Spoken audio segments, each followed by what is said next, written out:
is a presentation of Fox Sports. We are the Fourth. We are Minnesota.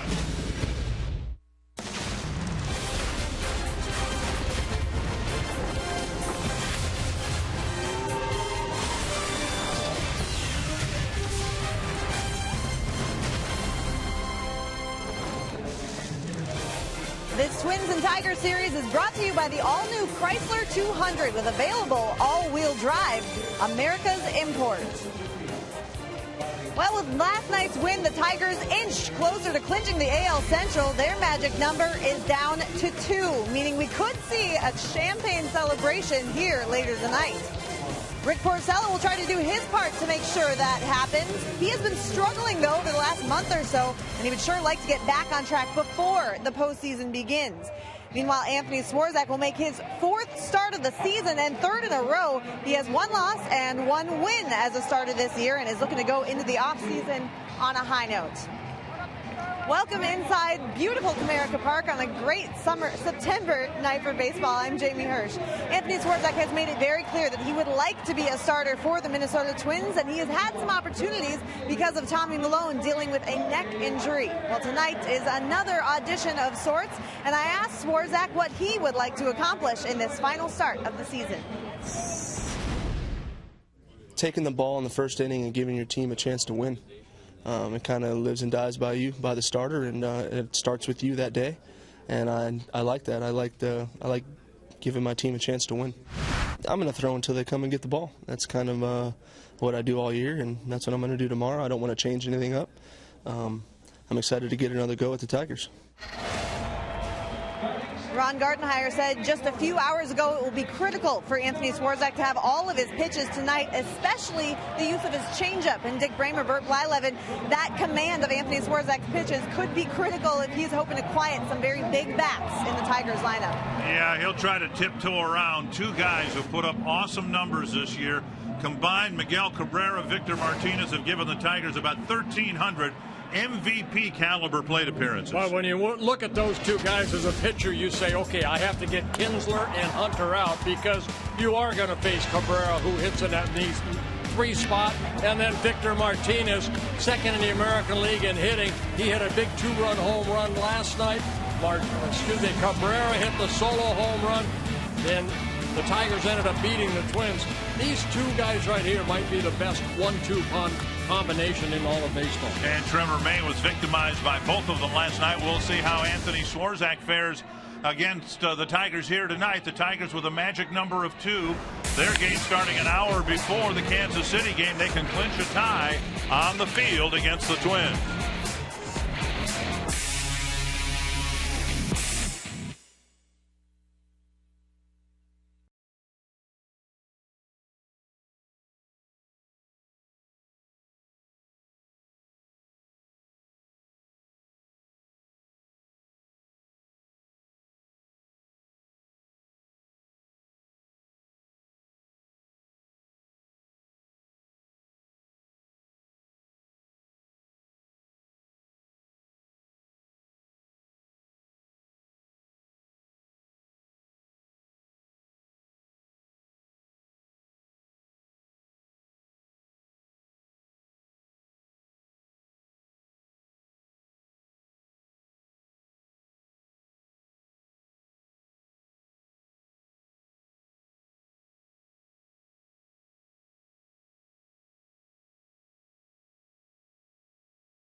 Menards. Save big money on all your home improvement needs at Menards.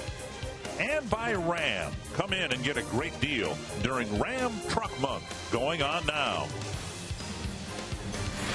Spectacular weather this weekend in Detroit. Game 2 of 4 between the Twins and the Tigers, and this could be a big day for the Tigers.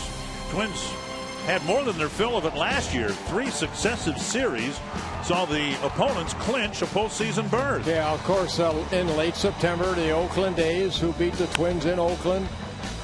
And then the Detroit Tigers ended up winning and clinching the Central Division. And then the Cleveland Indians, looking for the wild card spot, ended up defeating the Twins and earned that spot.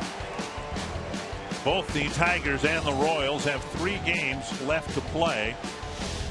And the Tigers have a 2-game lead over Kansas City. The AL Central standings brought to you by DirecTV. Cleveland still in the wild card hunt. They've been eliminated from division championship play. And the Royals later on tonight will play in Chicago. Royals won last night. And of course, it wasn't that long ago. Ron Gardenhire was the clinching manager 6 times in 9 years. His team clinched never a wild card, always a division championship. And McGarty hoping that his team can get things turned around here in time to be in position for some celebrating next year. The Menards batting order for the Twins. Danny Santana in short leading off, then Brian Dozier. Joe Mauer drove in a couple of runs last night with a double. Kenny Vargas, Oswaldo Arcia, Kurt Suzuki, Chris Herman, Aaron Hicks, and Eduardo Escobar. And that'll be 25-year-old Rick Porcello on the mound, making his 31st start. This was his 4th start against the Twins this year. He is 1-0 in his first 3 starts, 4.05 ERA. We kind of highlighted his last start coming against Ricky Nolasco in Minnesota. Both starters pitched very well. For Porcello, he worked 8 innings, gave up only 2 runs. Biggest blow in that ball game was the Vargas home run off of him. Tigers out in the field have J.D. Martinez in left field, Rajay Davis in center, and Torrey Hunter in right. Nick Castellanos, Andrew Romine, Ian Kinsler, Miguel Cabrera, the infielders, and Avila behind the plate. Same starting 9 for the Tigers. And the starting 9 you will see when the Tigers get to the postseason play, if in fact they get there. Santana, Dozier, and Mauer for the Twins in the first inning.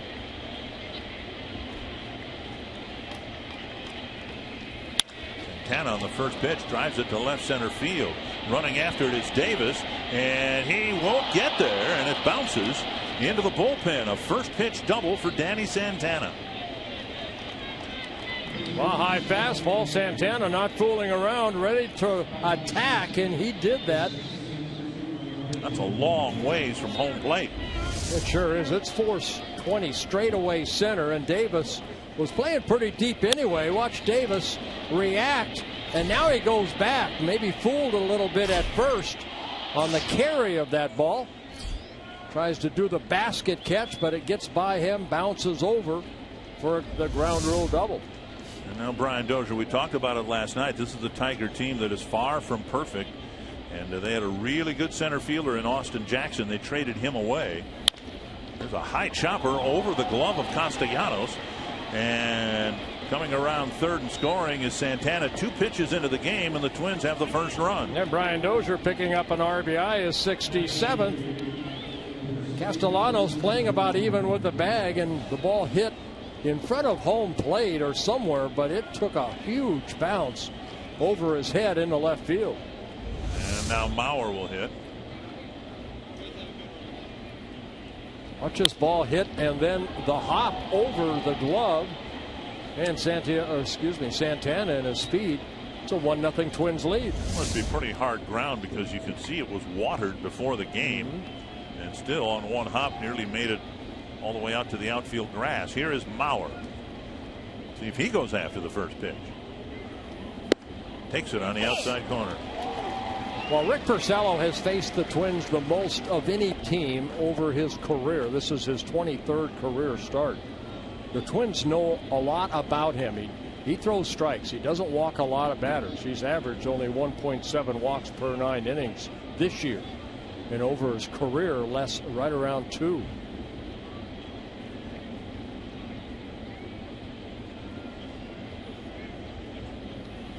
Inside, 1-1. Tigers have a very good starting rotation, headlined by 3 former Cy Young Award winners, a guy who was in the rotation, eventually will pitch out of the bullpen, last year's American League ERA champion, and you don't hear much about this guy, but he's having his finest year, and in fact is second among those starters I mentioned in earned run average, second only to Scherzer. Yeah, he leads the American League with 3 shutouts, complete game shutouts with 3. Back-to-back shutouts earlier this year. Fouled back to the screen, 1-2.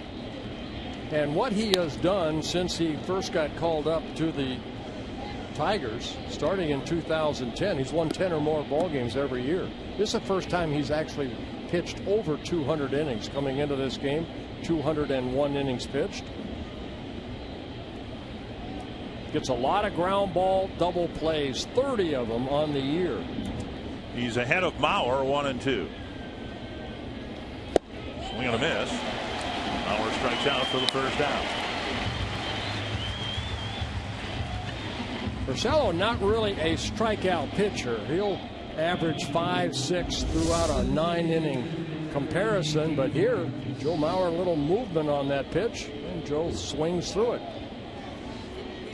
I'd say what's really helped Porcello this year, he's added a curveball. Always a good sinking fastball, slider. Now he's added a curveball along with a changeup. Kenny Vargas at the plate. He walked 2 times last night. 3 times in his last 2 ball games. And he takes outside, ball 1. Maybe a sign that Vargas is about ready to snap out of a little slump that he has fallen into. Really had a tough time making contact. Sometimes when a hitter starts taking walks, it means they're seeing the ball better, and then the hits will start following.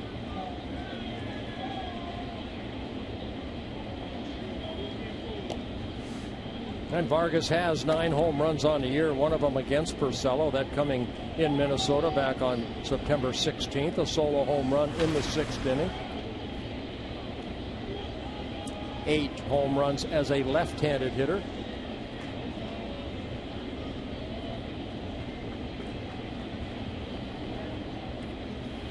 Checked his swing, but he went 1-1. You know, he's hit 8 home runs at Target Field, only 1 on the road, and that coming in Houston back on August 12th.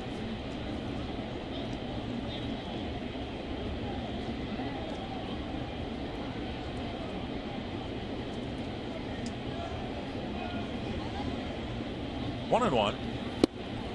Called strike 1 and 2. Porcello pretty stingy as far as giving up home runs, only 16 home runs allowed, making his 31st start.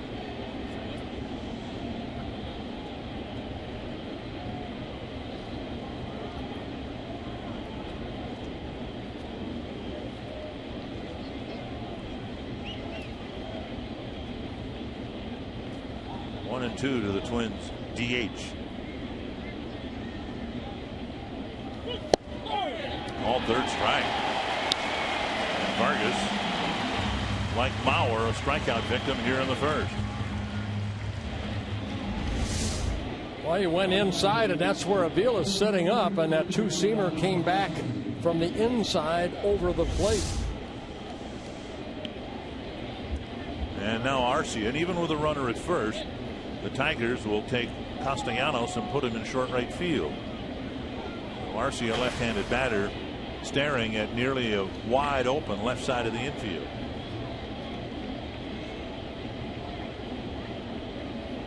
Arcia last night drove a double to the gap in left center field. He takes outside, ball 1.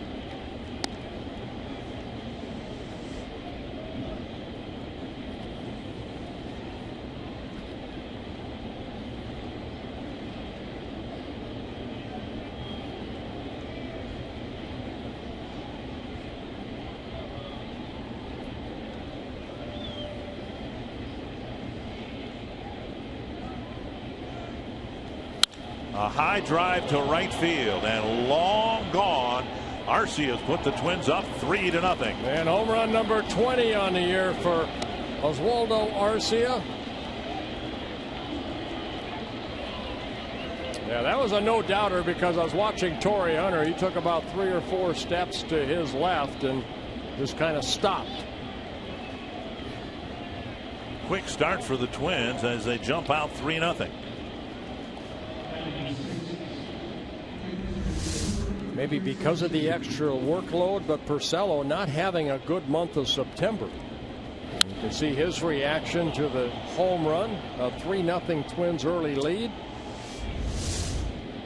Porcello's last 5 outings, 0-4 with an ERA just under 5. Here is Suzuki. And he takes a strike down the middle.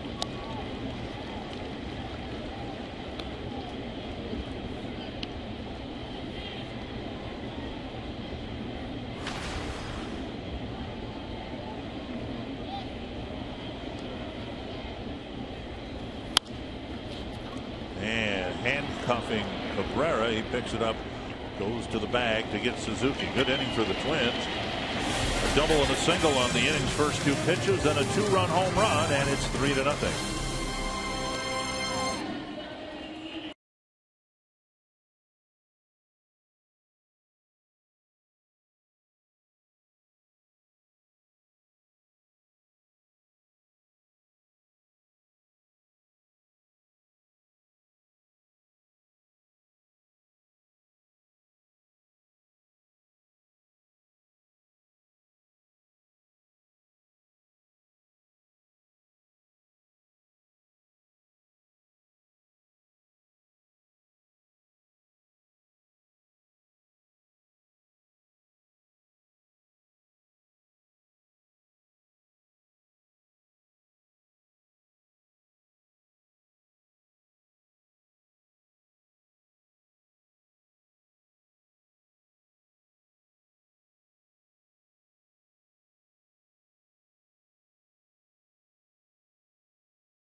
Handed over to Anthony Swarzak and Brad Ausmus in his rookie season as a manager of any kind, and he's got the Tigers in first place, perhaps on the cusp of a 4th straight division championship. The Menards batting order for Detroit: Ian Kinsler, followed by Torrey Hunter, then Miguel Cabrera, Victor Martinez, J.D. Martinez, Nick Castellanos, Alex Avila, Andrew Romine, and Rajai Davis.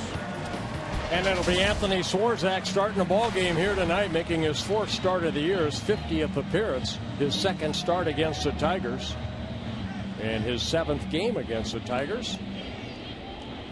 Well, some relief appearances, but Swarzak 2 starts ago faced the Tigers. Ended up getting a no decision. Twins lost that ball game 8-6. We'd like to get from Anthony, giving 5 good innings. He was matched up against Max Scherzer in that game and was taken off the hook after falling behind 6-0. First pitch outside, ball 1 to Kinsler.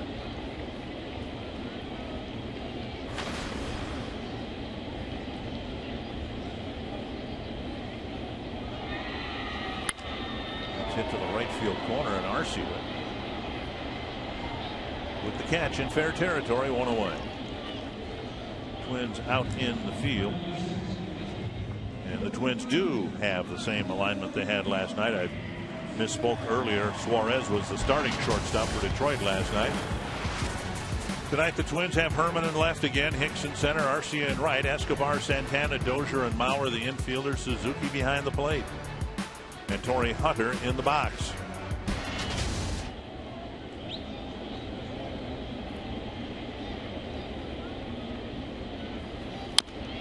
Chopper, foul, 1 strike. It's important for Swarzak to establish his fastball early in the ball game. He has a good curveball. He'll throw a changeup and a slider, but again, everything keys for him off the fastball. Chopped on 2 hops to Escobar. Perfect throw across, 2 down. And he's thrown 4 fastballs. That had a little movement on it, got in on Torrey Hunter, and 2 quick outs. And tonight's Cold Hard Fact brought to you by Frost Brewed Coors Light. Since 2009, Miguel Cabrera, the only batter, has had a higher batting average than Joe Mauer. And of course, Cabrera has done it with a lot more power and punch.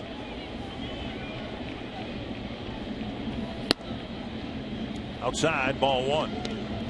You know, if you just took his numbers right now, if you hadn't seen what he had done in the last 2 years, you would look at those numbers and you'd say, well, first place team, probable division winning team. How about Cabrera for AL MVP? I mean, there's nothing wrong with the numbers. The home runs are down a little bit because he's been playing hurt for most of the year. But that's still a pretty good year that he's got going. He's been the MVP the last couple years, and he keeps putting up great numbers. That's what I mean. By the standards he set the last 2 years, it's a down year. But what's wrong with 312, 24, and 107? And you got to remember, he's doing it on a very sore ankle, too. The right ankle has been bothering him really for a long time. Then you got a guy hitting behind him who's hitting 337, 32, 102. 1-2 to Cabrera. Hold hard and foul.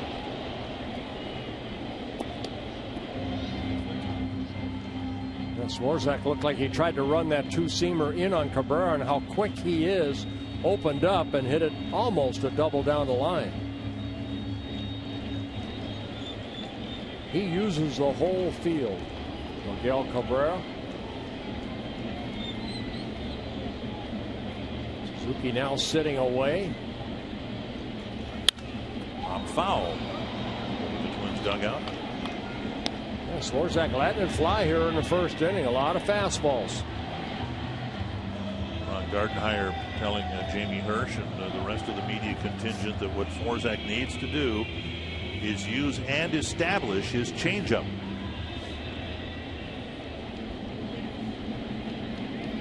If you're going to go breaking ball right here or changeup, keep it down and away.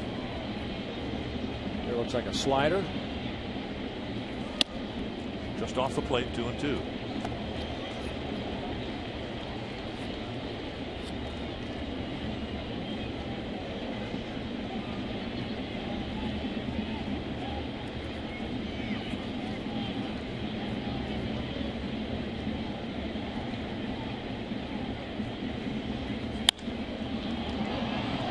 Breaking ball, and it's hit to right, hit towards Arcia, and it's a 1-2-3 first inning for Anthony Swarzak, and 3-0 Twins lead.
running out of them. To tweet your photo using hashtag NorthFanPhoto for a chance to have it shown in an upcoming game broadcast brought to you by AT&T. We are running out of baseball games, young man. Yes, we are. We've got one tomorrow night, Sunday afternoon, and then the Tigers very likely will continue on and play at least the wild card game. And the Twins will scatter. Chris Herman, Aaron Hicks, and Eduardo Escobar will face Rick Porcello in the second inning. Quite a difference from last night to tonight. Remember, back Scherzer, Twins didn't make contact as far as putting a ball into play until the 8th batter. And during the first inning, 4 balls put into play: a double, RBI single, a 2-run home run, and a ground out.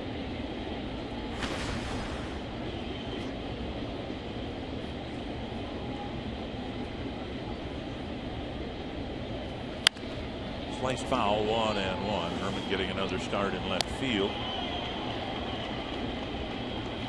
Yeah, struck out 3 times last night. Needs to make contact here tonight.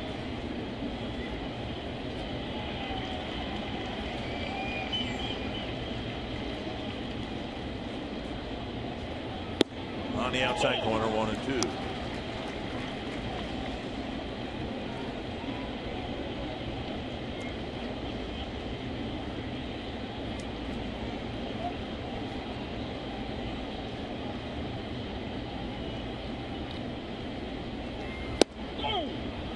Third strike. Herman strikes out again, 1 down.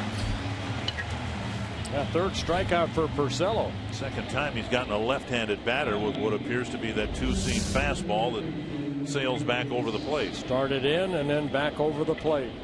You saw Herman's reaction, kind of leap back a little bit. That brings up Aaron Hicks.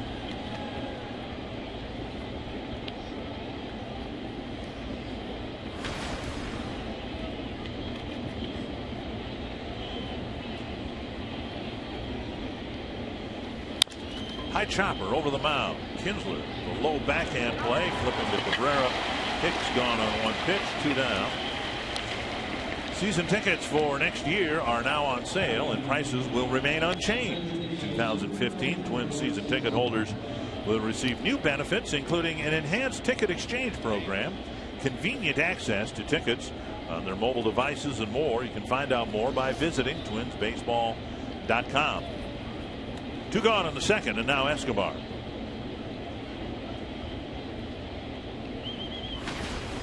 Escobar's due to have a 2-hit game whenever the average has gotten down in the low 270s. He's had a multi-hit game to pick it back up into the mid 270s. 1 strike. Yeah, Escobar 3 hits and 8 at-bats against Porcello.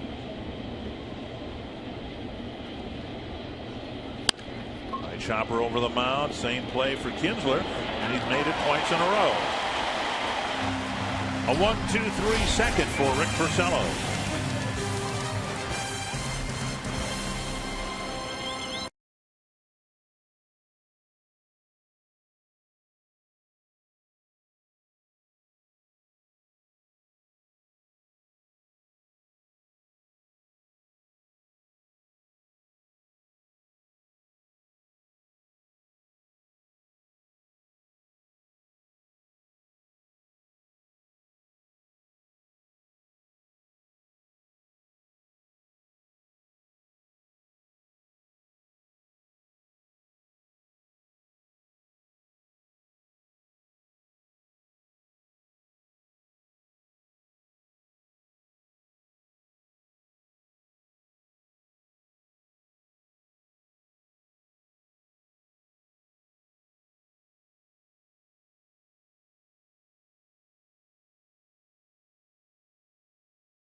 Let's take a look at the Mall of America scouting report on how to hopefully get Victor Martinez out.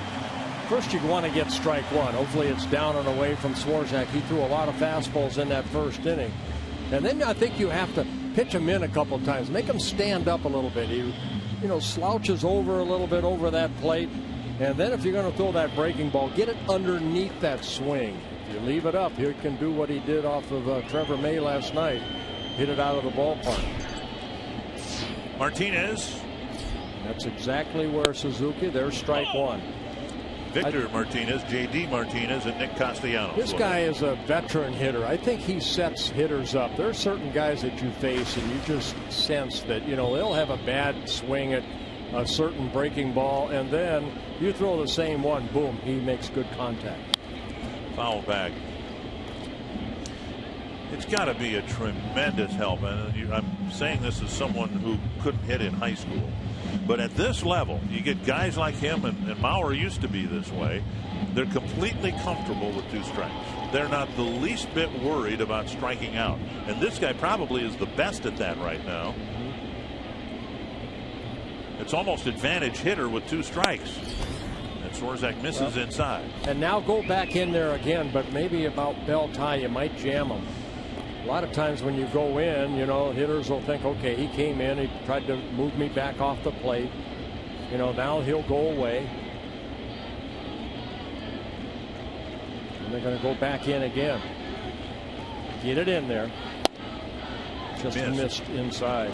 Difference, you could see Purcell's fastball when he's tried to do that has more movement than Swarzak's. That's more the 4-seam fastball that Anthony throws. Pretty straight. And it is inside. 2-2. Suzuki, what he wants to do, go back in there again.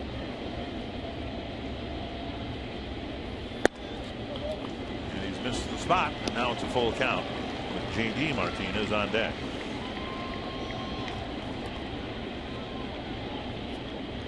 Boy, this would be a great spot, and I would try. I'd throw a breaking ball right here. What that does, if he can get it over, if he has the confidence to get it over, it not only sends a message to Martinez, but everybody else on the bench. Try to go inside with a fastball again. And a little roller to Maurer. 4 times they tried to get in there. They finally got in there and got a weak ground ball. Let's go to Kitchen a little bit. Let's go to Jamie Hirsch. Thanks, guys. Well, Jordan Schaefer is now missing his 3rd straight game. He's got an elbow issue.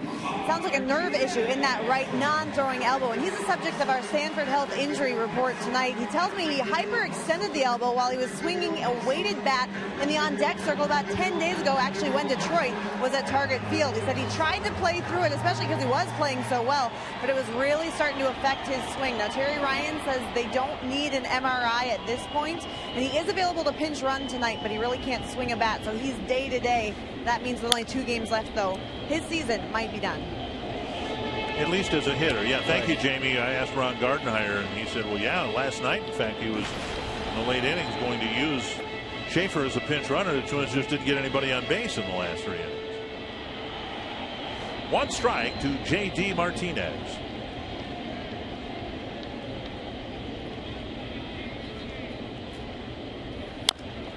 That'll hurt for a while. The top 5 hitters for Detroit: Kinsler, Hunter, Cabrera, Martinez average about 90 runs batted in apiece. Trevor Plouffe leads the Twins and will with 80. So as you compare these 2 teams, and you've got a first place team and a last place team, and it's easy to look at the pitching staffs and see the biggest difference. But as encouraged as we are with the Twins lineup, what it's done for the last 7-8 weeks, this Tiger lineup's been doing it all year long. Yeah, they can score a lot of runs very quickly. 0-2. 1-2. And J.D. Martinez did not join the Tigers until late April. Released by the Astros and then picked up by the Tigers. Started down in Toledo, their AAA affiliate, and hit 10 home runs down there.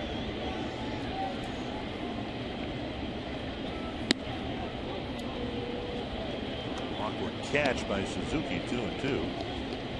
And as Martinez was slugging his way through the middle months, that encouraged Dave Dombrowski, the general manager here, to go ahead and make a deal with Austin Jackson that eventually brought David Price to the Tigers.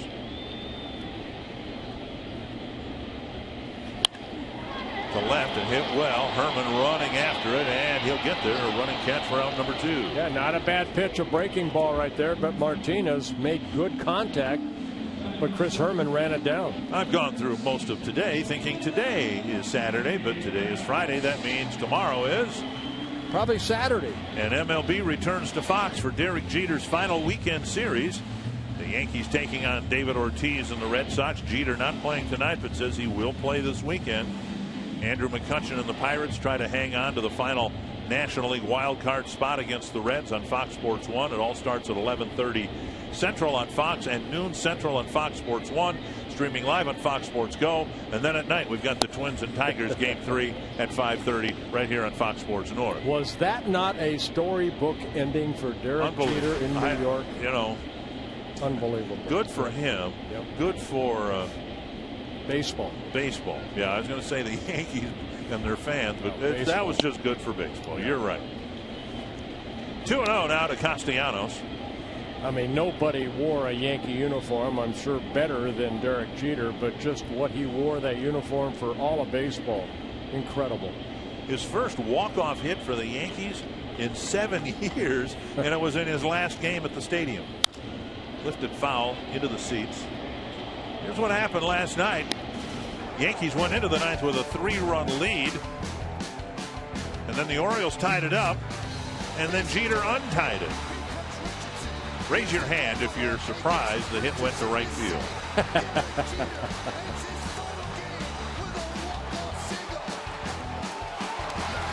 Save so many dramatic endings for October. You got a big one in September.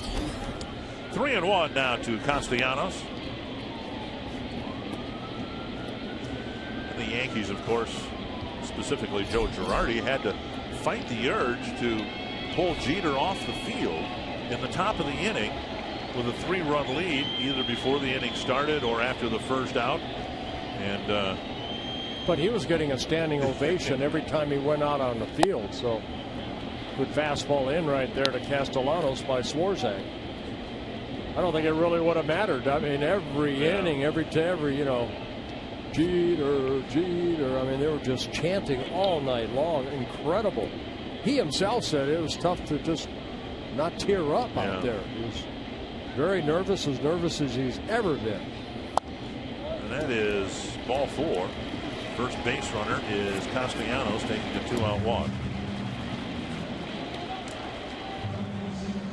And now Alex Avila. Yeah, Swarzak making his 5th career start against the Detroit Tigers, a 21st game overall, 2 wins, 2 losses.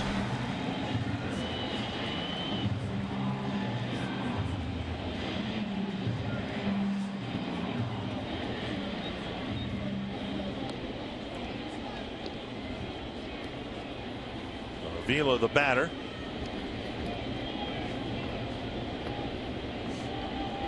Avila last night struck out a couple times and got a base hit in the 7th inning. Strike on the outside corner.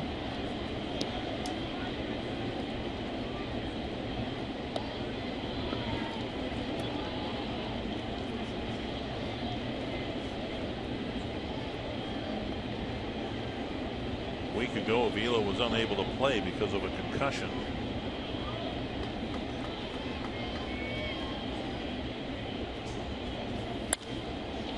Line, and Herman will chase it, and a foul ball. Diving attempt just short, and a foul ball.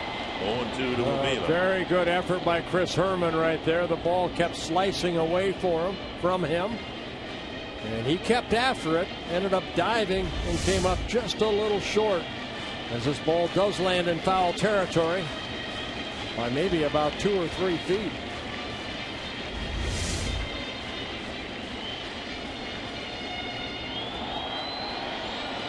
Two strikes to the strikeout-prone Alex Avila. Swarzak does not have a strikeout yet.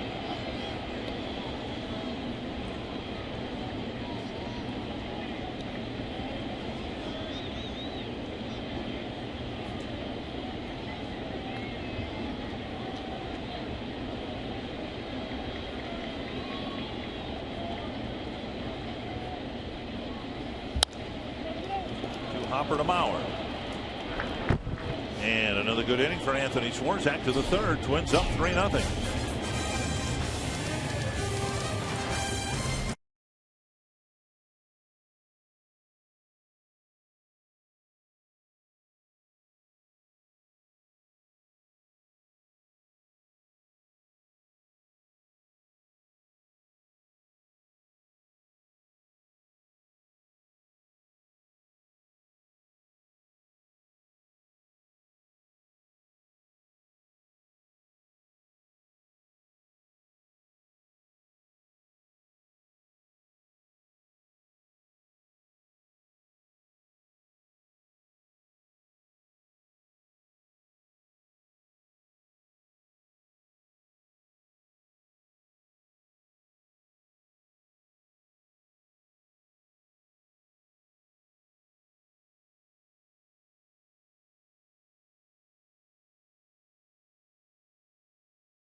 CenturyLink, your link to what's next.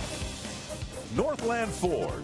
Visit northlandford.com and your local Northland Ford dealer today. And by Grand Casino. The best stories start here. Good start for the Twins. Danny Santana will lead off the third. He led off the ball game by hammering the first pitch from Rick Porcello into left center for a ground rule double. Next pitch was chopped into left field for an RBI single. It was 1-0 before a lot of the fans here even got to their seats.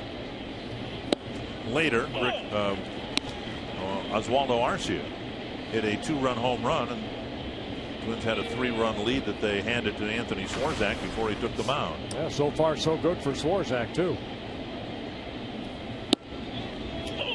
0-2.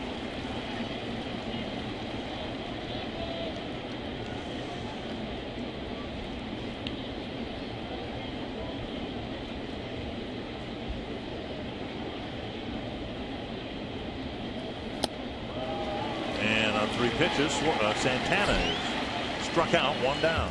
Well, Porcello picks up his fourth strikeout. Bring up Dozier. This looked like a little cutter or something. Yeah, slider right there, down and in. So we've seen the backdoor fastball and then the slider. Said this a couple of times over the years, but still strikes me that Rick Porcello reminds me a lot of a guy who was around for a long time, really good starter for the White Sox, John Garland. Garland had a big sinker ball, and he really excelled when he was able to add a few more pitches, and we've seen Porcello do that. Dozier takes strike two, or strike one, 1-1. And they both have about the same frame. Garland, as I recall, was 6'6". Porcello's what, 6'5"?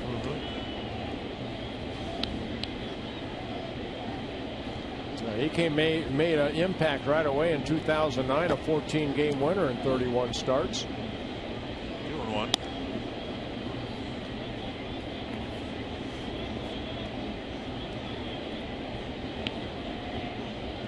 Guy that has not been on a disabled list, making his 180th start.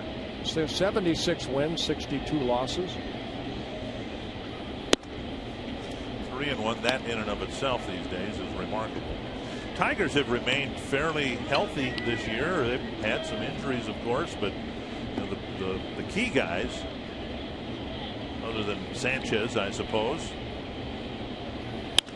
Dozier lifts one high and deep to left. Heading back is JD Martinez at the wall. It's gone, and a 4-0 Twins lead. And for Brian Dozier, I guess maybe he saw Arcia creeping up on him. He said, you know what, I better get 2 ahead of him again. Home run number 22 on the year for Dozier.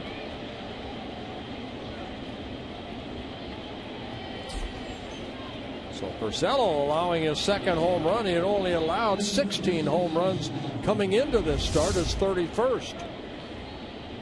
And a road right back into where Dozier, we've seen he likes that ball middle in. Opens up quickly, right over the 345 mark. And that'll bring up Mauer. Went down swinging in the first. And there's strike one. We talked during the Victor Martinez at bat about really good hitters. And Joe has been a really good hitter. Are still comfortable at the plate and they don't panic with 2 strikes. But Joe did strike out in the first inning for the 95th time this year. Strikeouts have mounted in the last couple of years. 1-1.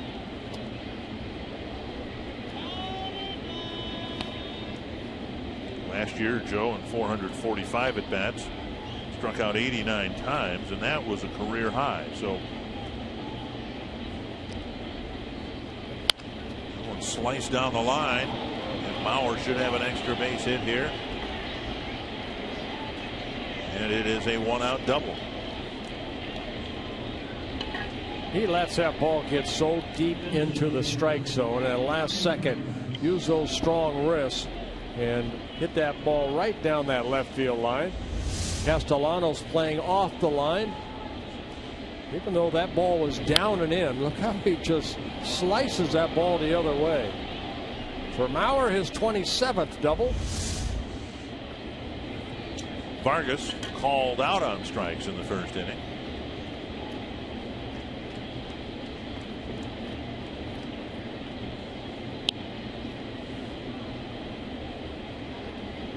Making ball over, strike one.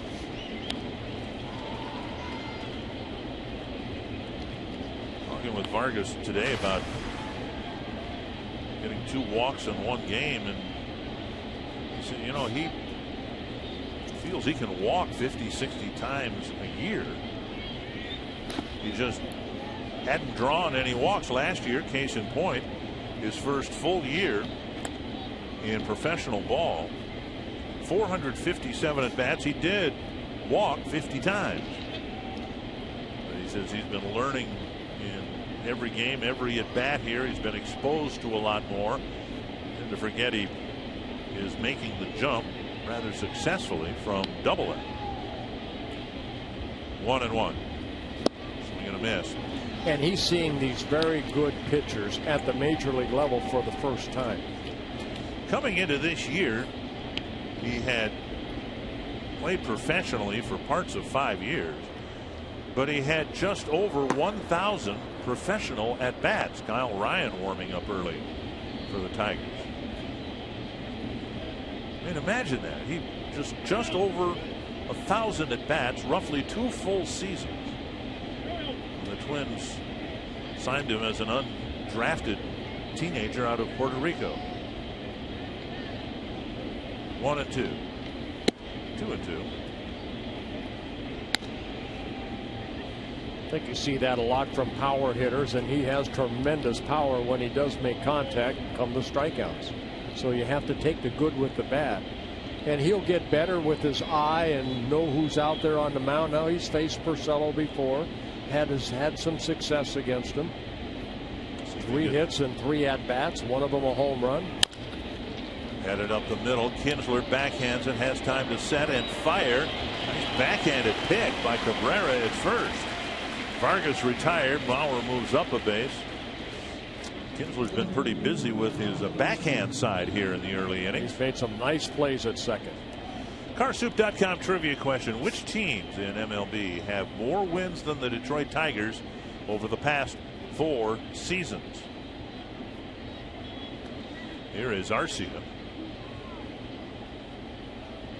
And they're going to walk him.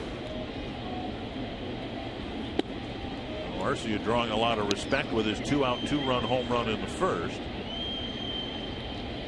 They'll put 2 men aboard for Kurt Suzuki. Legged.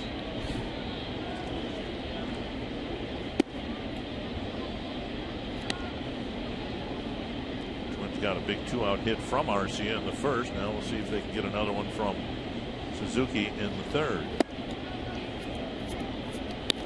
Well, Porcello has been struggling, as I mentioned, over his last couple 4 or 5 starts. His last start actually in Kansas City, he worked only a 3 1/3 innings, gave up 9 hits and 4 runs.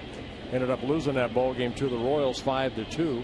He had that good outing against the Twins where he worked 8 innings, but prior to that he had a couple tough outings. Suzuki hit a hard ground ball to the right side. Cabrera eventually gathered it in and went to the bag for the final out of the first inning.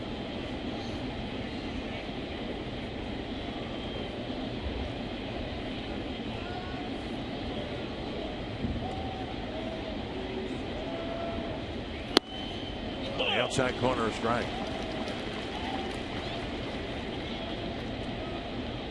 Suzuki catching again tonight. He'll catch one of the next 2 games. Depends on what happens, I suppose, in this game and what happens in Chicago. That game not yet underway. On strike. Blocked by Avila, 1-1.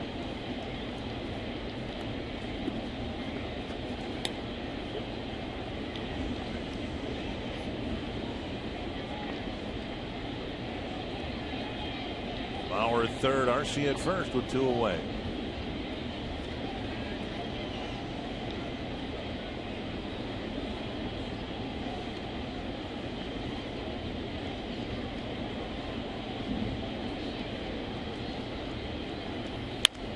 Foul back. 1-2.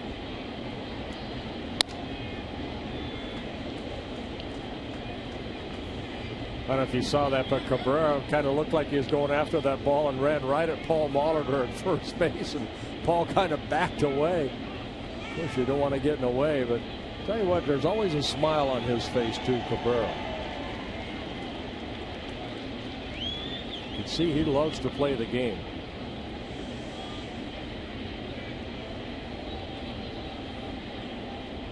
One and 2. And Suzuki strikes out. And the Twins leave 2 aboard. They get another run, though, on the Dozier home run.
On after Santana and Dozier swung at the first 2 pitches, all of a sudden it's a 1-0 lead.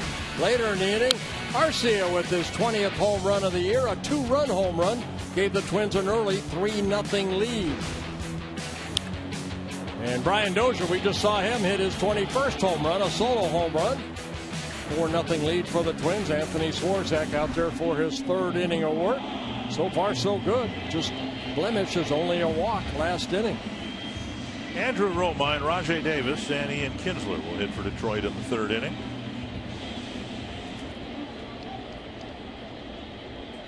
And Swarzak made a start earlier this year against the Cleveland Indians. The same script kind of played out.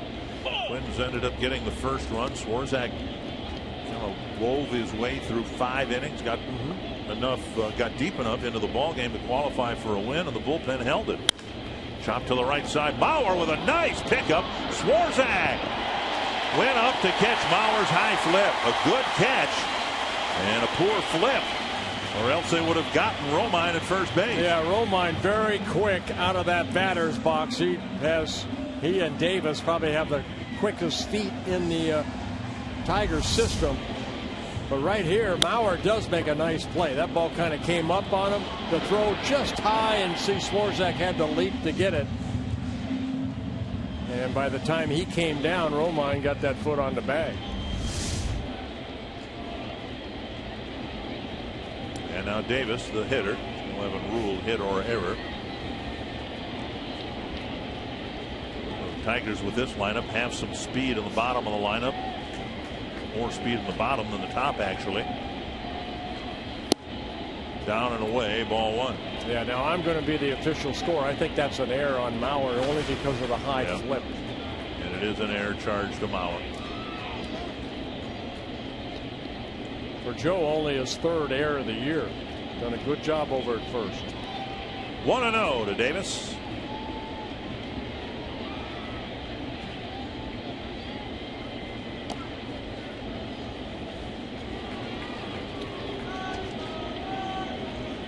Checking on Romine at first base.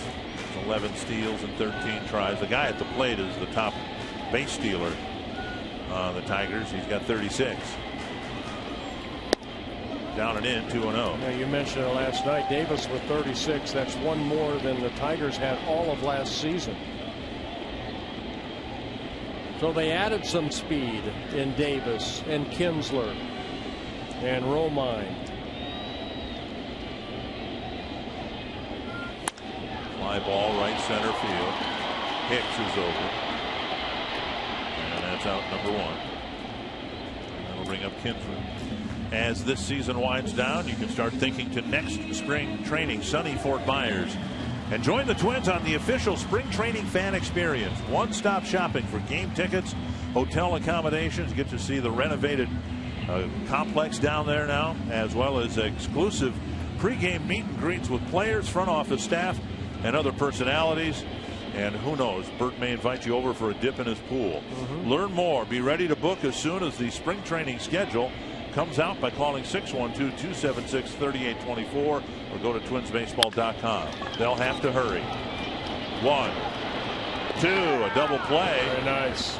And the Twins have a 4-0 lead after 3. You're watching the Twins and Tigers, brought to you by the all-new Chrysler 200.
Chrysler 200 with available all-wheel drive America's import. Season series between the Twins and Tigers is tied right now. Twins trying to get the win here tonight and take the advantage back. 4-0 start. We're very happy to have Twins general manager Terry Ryan join us here during the 4th inning. And Terry, let's talk as much as you care to about the season that's almost over with, and as in retrospect, what went wrong this year.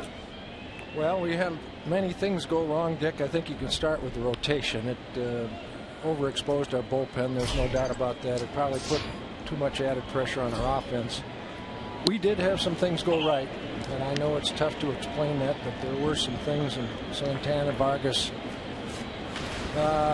Suzuki was a good get for us, certainly Phil Hughes. We had some things go well. Our bullpen, for the most part, for 5 months was decent until we overexposed them. So we do have a few things to build around and build on, and you know, we've got some people coming along as well, but we've got a lot of work to do this fall and this winter to get this thing back to where we're more competitive. Terry, I'm going to go away from baseball. A lot of people, you know, you went through a lot this summer. How are you doing? Yeah, I'm doing fine, Bert. I had a checkup recently, and they told me that I'm right on schedule. I still have some things to overcome, but for the most part, my health is pretty good.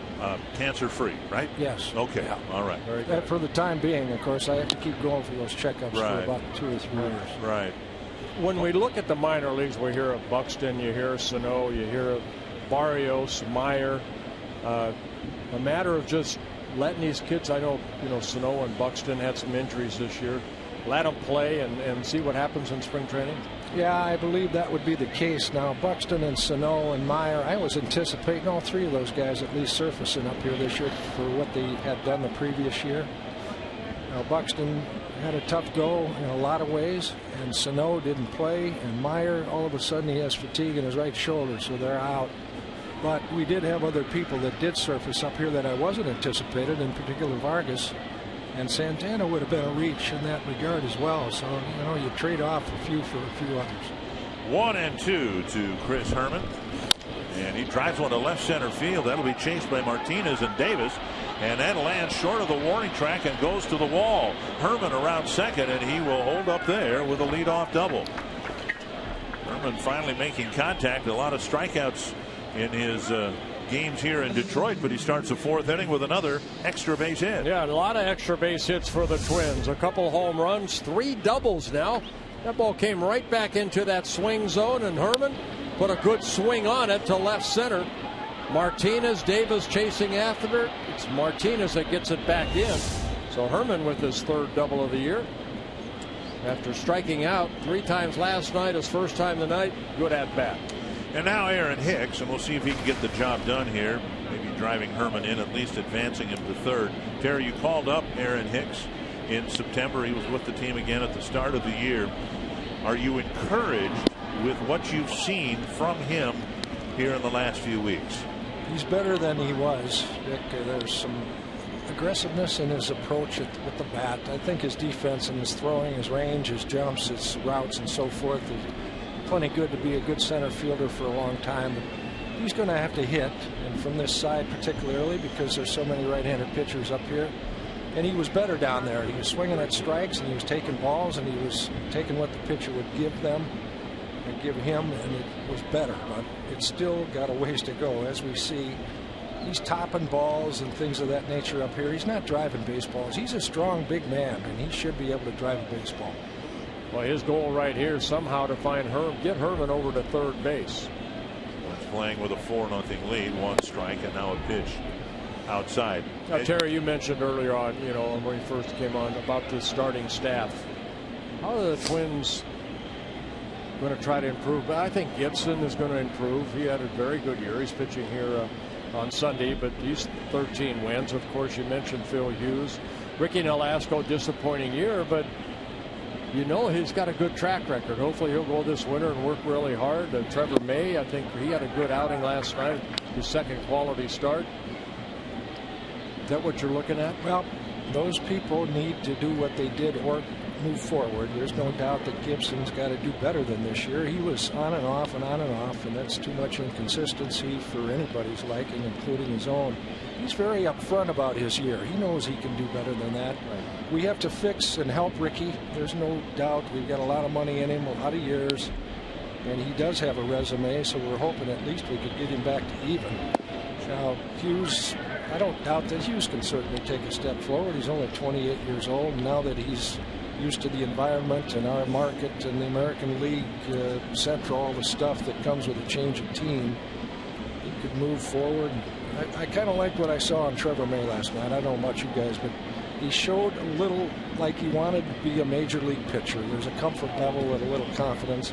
So that was encouraging. And, you know, when we get Meyer up here at some point, he's got better stuff than all those guys. So there is some hope. And I would say the Berrioses and some of these other guys. Berrios is pretty good. He's a little ways away, but he's plenty good enough to help us at some point. Comes Jeff Jones, the pitching coach, to talk to Rick Porcello, who had a very rough first inning, gave up a run, a couple of extra base hits in the third, and now a rough start to the fourth inning. Terry, you mentioned you got to fix and get Ricky Nolasco better, and that brings to mind you know, the manager and the coaches and all that. What are you able to say now about the status of Ron Gardenhire and his coaches? Yeah, that's kind of what I would repeat that I've talked to the media about before, Dick. We'll take care of it at the end of the season, which I think is the right thing to do here in any way, shape, or form. It's always a summary week as soon as we finish, and all of a sudden people start scattering, so I'll end up getting together with those people at the end of the year. Quick trip to the mound, a very quick trip, with the Tigers firing up the bullpen in the third inning, and again here in the fourth. Porcello has not pitched particularly well coming into this start, and it's been another rough go for him here against the Twins. Here's Escobar, first and second, nobody out, squaring to bunt and dropping down a bunt. Porcello looks at the lead runners, and Kinsler just barely got that left foot on the bag. A sacrifice for Escobar. Great bunt by Escobar right there. Asked to lay down a bunt, and he does, advancing Herman and Hicks into scoring position. And now Santana, who doubled on the first pitch of the game, later scored and then struck out on 3 pitches in the third. Terry, the fans, as you well know, you're very sensitive to this. I know you are, that their patience has been exhausted somewhat over the last few years. Where are the Twins fans better off now than they were a year ago? Well, as an organization, I think there's a lot more hope that we've got. At least we're going in the right direction. Now people are going to have to rebound, and we're going to have to get more productivity in a lot of areas. We got to quit striking out so much. I can tell you that we're striking out way too much, and some of them are more catalyst type hitters instead of power guys. We have got to clean that up. We've got to get a little bit more consistency in that rotation to take the pressure off the bullpen. I think the bullpen, and of course Perkins will be back. I think Fiend had a good year this year. There are a few others out there that had good years, and we brought up a bunch of relievers from AAA, and all of them have shown some sign of maybe wanting to hang around here and producing. We're better, Dick, and I'll keep saying that, and I believe that we're going to head in the right direction. How much and how many games we're going to improve here in the very near future is going to be up pretty much to me and our baseball department. That we've got to make some changes, we got to make some tweaks, we got to go out and find people, we got to, every avenue that you can develop or acquire talent, we're going to have to take a good look at it. This is very similar for me like the late 90s. We're getting into that mode a little bit. 1-1 to Santana.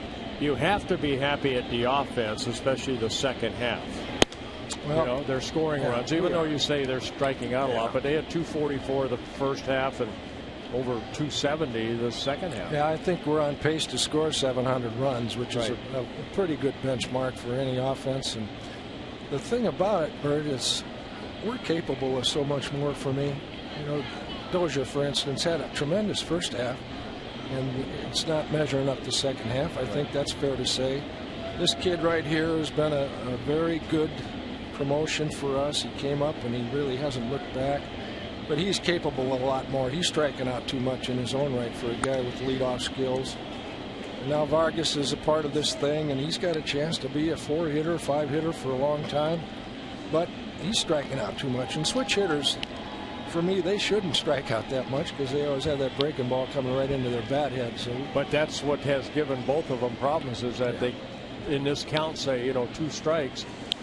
Porcello, he struck him out in his last at bat on that slider down and in, and he needs a strikeout right here. So I would imagine that's where they're going to go back to. Well, one of the advanced reports indicate that this guy has trouble with the breaking ball in on his heels, and there it is. Just like that. Yep. So, you know, that stuff doesn't lie, and consequently these guys know exactly how to get a person out, and there it is. Is that a pitch that, you know, with more at-bats he's going to maybe lay off of? I believe he will. Of course, he's only 23, and he's got about 4 months of major league time. And, you know, that was some of the things we were a little worried about down in Double-A, too. He had the same situation, that he went after some of that stuff that he should take. And I think with experience and more repetition and seeing some of that stuff, he'll lay off. Big at bat now here for Dozier, trying to cash in after the leadoff double and follow-up walk. 2 down. Dozier has 2 hits, an RBI single, and a solo home run.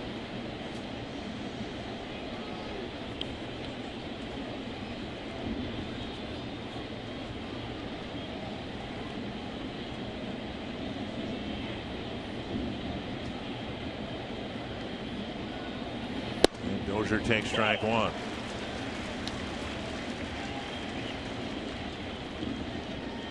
Twins with 3 runs in the first. Dozier hit a solo home run in the third. Twins know enough about this Tiger offense to know that they need to take advantage of additional scoring opportunities like this.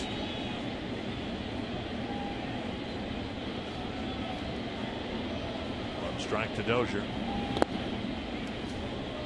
And now 1-1. Vila's done a good job back there. 3 or 4 times Porcello has dropped that ball just on the other side of home plate, and Avila has kept it right around home plate.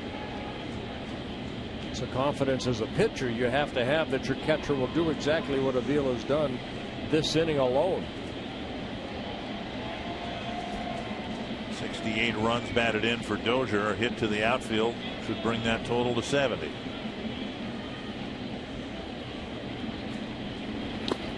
Smothered again by Avila. Dick Bramer, Bert Blyleven, joined by Twins general manager Terry Ryan. We'll have more from Terry in the bottom of this inning. Terry, you saw the schedule for next year. Are you happy with it? Yeah, I am, Bert. You know, we start up right here, in fact, and you know that's not exactly what you're looking for when you're coming out of Florida. But and then we go to Chicago, another cold city. But it gives us a chance to get started and then come home about April 11th or so. That's always nice, but for the most part, I've seen the schedule and it seems fair to me. And you know that's always a very controversial piece when you look at that thing. Before Porcello's 65th pitch, Avila to the mound. This, I suppose you could make the argument this might be the most important at bat of the ball game here. 4-0. Tigers are still in it. Dozier gets a hit. It's 6-0, and collar gets a little bit looser in the Twins dugout.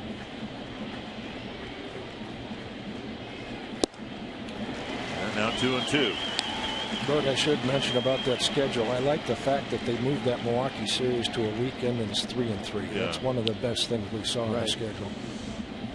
I think we have St. Louis where we go to Cardinals and then they come our way for 2-2. Yeah, that's a storied franchise, and of course we haven't been down there much, so it'll be a good trip. 2-2 to Brian Dozier. Slow tapper in front of Castellanos. He fires low, and the ball gets away from Cabrera. 2 runs will score. Dozier goes to second. Not with a hit, but an error. The Twins had 2 more here in the 4th. Well, Dozier hustling down that line, and Castellanos knew he had to hurry his throw, and the throw in the dirt, and Cabrera could not keep it in his glove. No runs batted in given on the play, but the Twins get 2 more runs. Kind of a swinging bunt right here, and Dozier you see right out of the box, hustling out of the box. Castellanos throw low and gets by Cabrera, and the Twins take a 6-0 lead. That's one of those plays where he didn't put a good swing on it or anything, but he put it in play instead of the strikeout, and all of a sudden we got 2 runs that, you know, that'll be a big difference. But that's the difference between striking out and at least putting it in play. Mauer will be intentionally walked to get Vargas to the plate.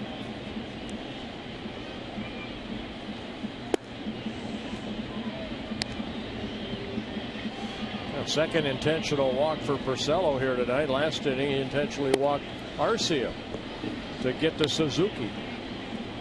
Brad Ausmus climbing the steps of the dugout. This might be the end of the night for Rick Porcello.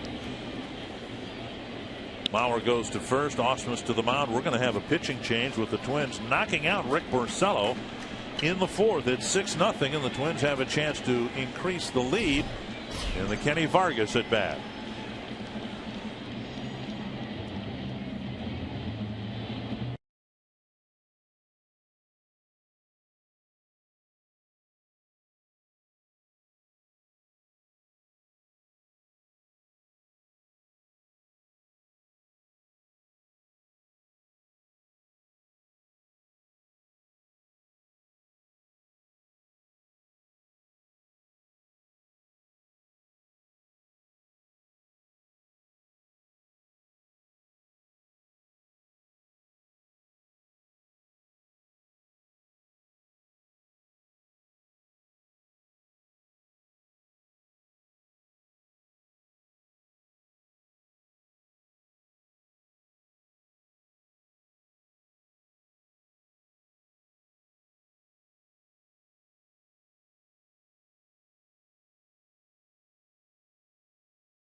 Kyle Ryan. Yeah, Ryan called up on September 2nd as a September call-up, making his 6th major league appearance. He made one start, that in Chicago. Pitched 6 shutout innings against the Chicago White Sox. Scouting report on Ryan: a fastball, upper 80s, low 90s, slider, and a changeup. And Vargas, who was 0 for 2 as a left-handed batter, called out on strikes in the first. Hit a high chopper. Kinsler made a nice play in the third. Twins already leading 6-0. Dick Bramer, Bert Blyleven joined the balance of this half inning by Twins general manager Terry Ryan. Twins have added a couple of runs here in the fourth. Chopper right side. Didn't last long. Terry, thanks for stopping by. We scored a couple of runs while you were in the booth. Thanks, Dick. All right. Thank you, Terry. Stay tuned for this important message from Mesh Besher and Spence.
can see he's worked up quite a lather here.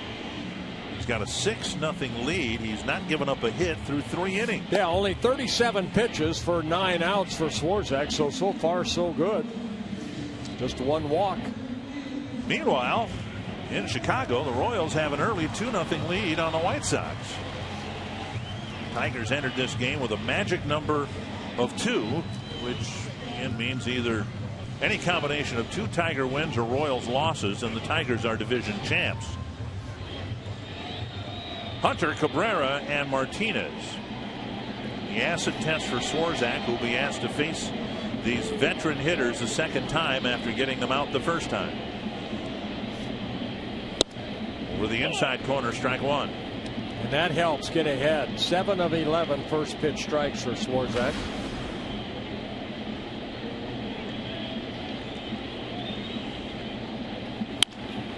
On the ground, right to Dozier. Didn't have to move at all. 1 down. I'll bring up Cabrera. Yeah, both times against Torrey Hunter, they went hard in. And 2 ground ball outs for Hunter. Royals still batting. They've added another run. 3-0. What if this game doesn't get turned around by the Tigers, and if the Royals win? It's basically a lost day for the Tigers this late in the season. You don't want lost days when you're trying to bring down the magic number. You want progress every day, and here we are. It's the last Friday of the regular season, and Tigers might find themselves with their lead in the division cut in half. 1 strike to Cabrera. 1-1.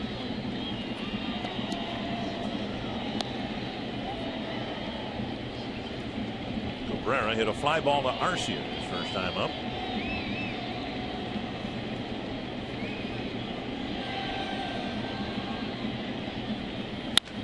Scalded down the line and fair by a foot. It's the first Tiger hit, and it's a double by Cabrera.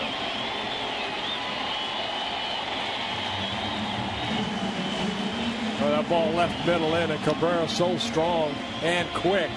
Hits it sharply, and that ball stayed about a foot fair into that corner. So the first hit for the Tigers is Cabrera, his 52nd double of the year. I don't know if we're going to show this right now, but there's a ball boy down in that corner, and he's trying to get out of the way, and he does.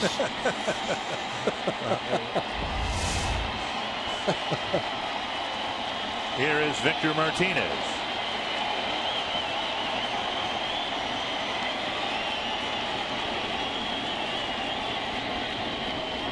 Martinez ended up hitting a ground ball to Mauer his first time up. Strike 1.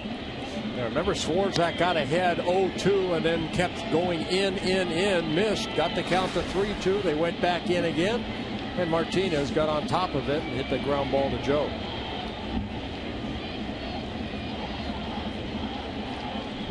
But you can't do that every time up either. You have to work both sides of the plate to this guy. 0-2. That's the pitch I talked about, going hard in. Now he also will do that and then kind of set you up. You go back in there, boom, he's ready to swing the bat. He came inside a number of times to Martinez in the first at bat before he finally hit the ground ball to Mauer. Now it's 0-2. See, just like that. Arcia double clutches. They're going to send the runner home. And they took expense, or they scored the run at Arcia's expense. I didn't think there was any chance they were going to send Cabrera, and Arcia double clutched and allowed the run to score. And Miguel Cabrera giving Dave Clark, the third base coach, pointing at him saying thank you. Yes. Heads up play by the third base coach, sending Cabrera in. So there's that pitch again. They tried to go back in again, and this time the ball left out over the plate. Didn't get it in far enough, and Martinez lining it to Arcia, who comes in, hesitates a second, and that little hesitation Dave Clark noticed that and sent Cabrera in. So Martinez gets an RBI, his 103rd of the year. J.D. Martinez, a swinging strike one.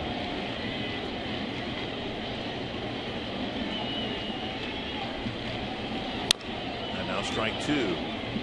Swarzak's been around a while, and you'd like to believe that he'll have the ability here to keep anything from mushrooming. We've seen some innings spin out of control. It happened in Alaska the other night. Yeah, hopefully he can do like he pitched against the Indians back in July. Right. He remember it was Kyle Gibson who missed the start, so Swarzak got that start, and he pitched very well, got the win. All back. And that's what I think the Twins are looking for. Just give me 5 good innings.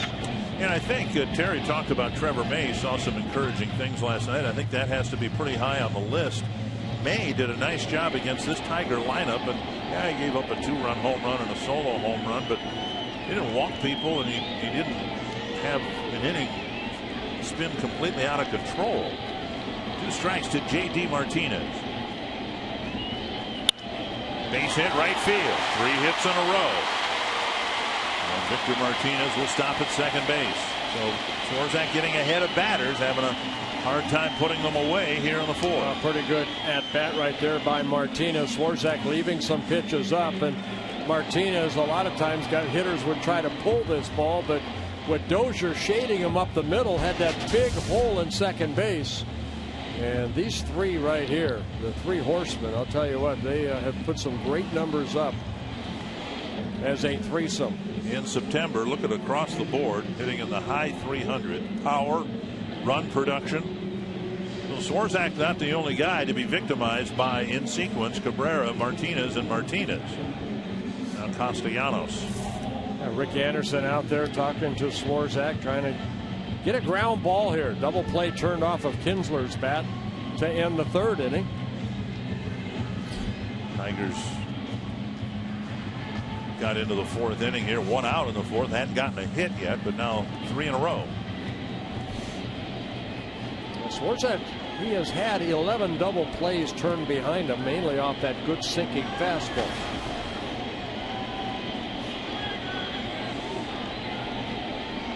Castellanos walked his first time up.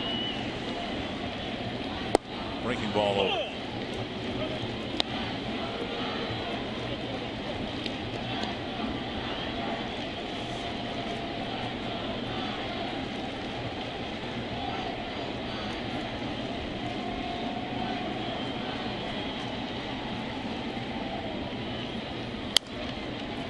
And now 2 strikes, but Swarzak's gotten there before this inning. Right. He's doing a good job of getting strike 1 and strike 2. It's unable to put that hitter away. 1 walk for Swarzak. No strikeouts yet. 6 0-2 counts for Swarzak.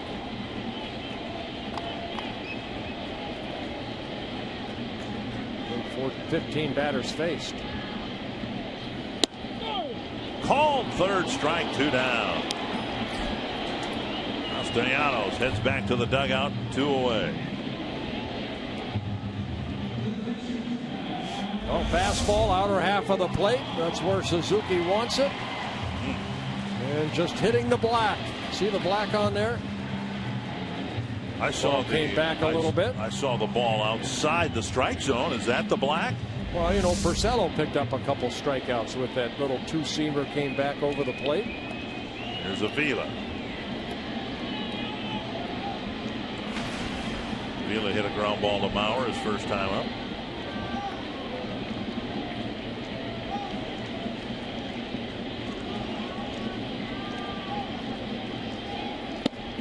Ball 1.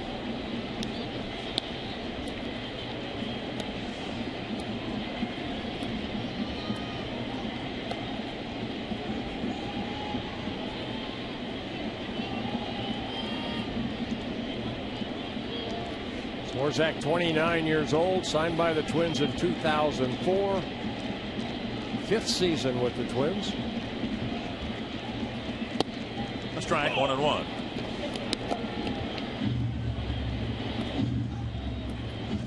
Swarzak making his 32nd start, his 181st appearance, 16 major league wins.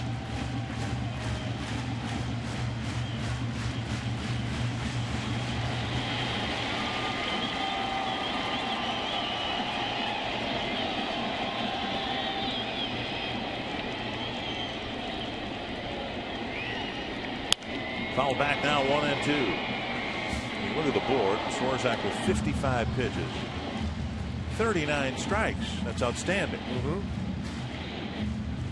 Trying to pinch around a situation here in the fourth. Just one little hiccup right here. They'd like to control the damage right here. Get Avila out.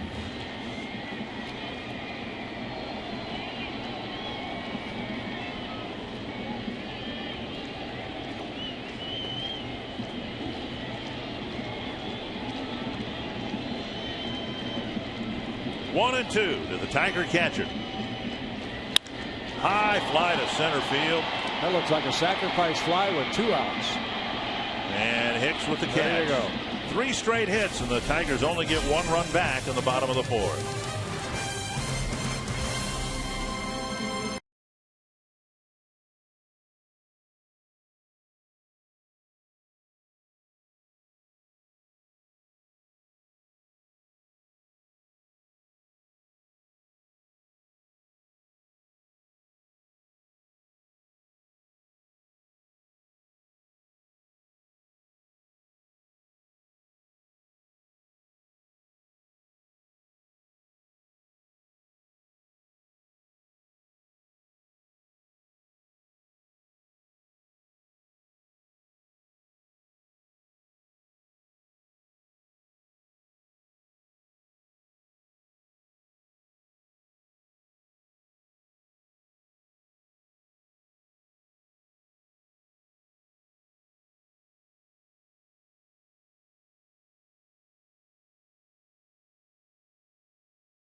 Don't forget, next year at Twin Home Games, Ring Your Circle Me signs, you might find yourself on the Minnesota Lottery Winner Circle, where you could win $100 worth of lottery scratch-off tickets, courtesy of the Minnesota Lottery.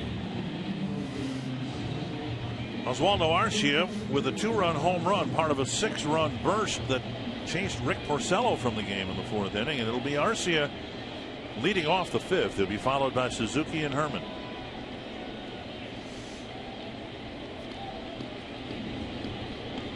Kyle Ryan, who got Kenny Vargas on 1 pitch to end the 4th, will face Arcia, then perhaps Suzuki and Herman. Missing inside, ball 1. The missing man in the witness protection program, perhaps, Anibal Sanchez, who we were told would pitch out of the bullpen, and he's warmed up, but has yet to come into a game. And one would think if the Tigers are going to want to rely on him in any relief role, they're going to want to get him out there once or twice. And now 2-1 to Arcia.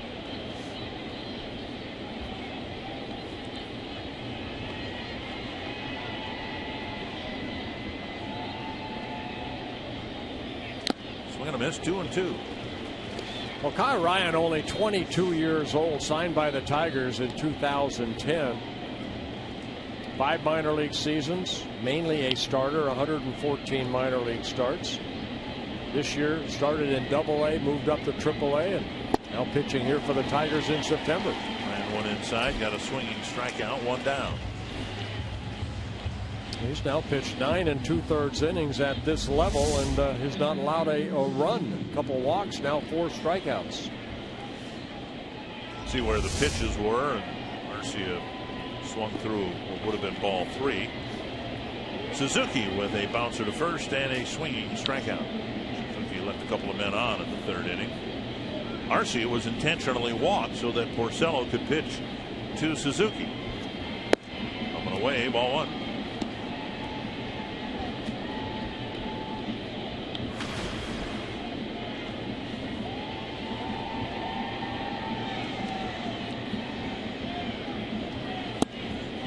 Strike.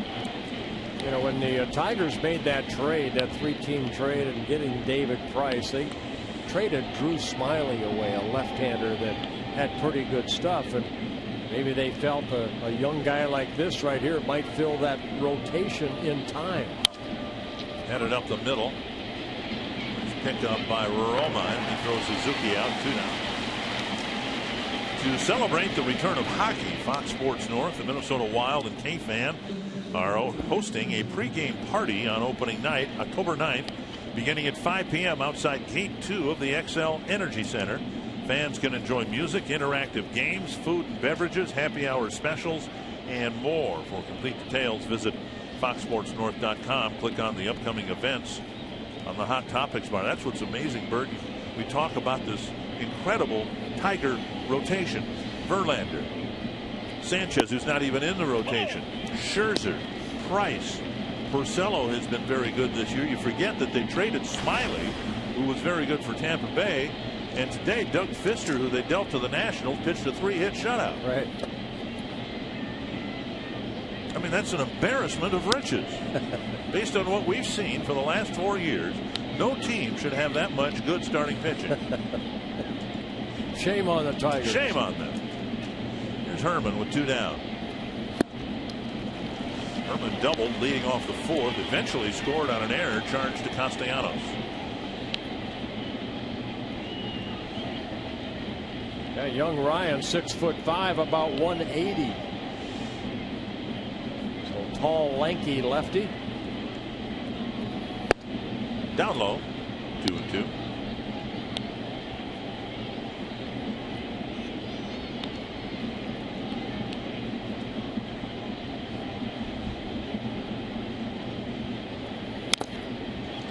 Got a piece of it.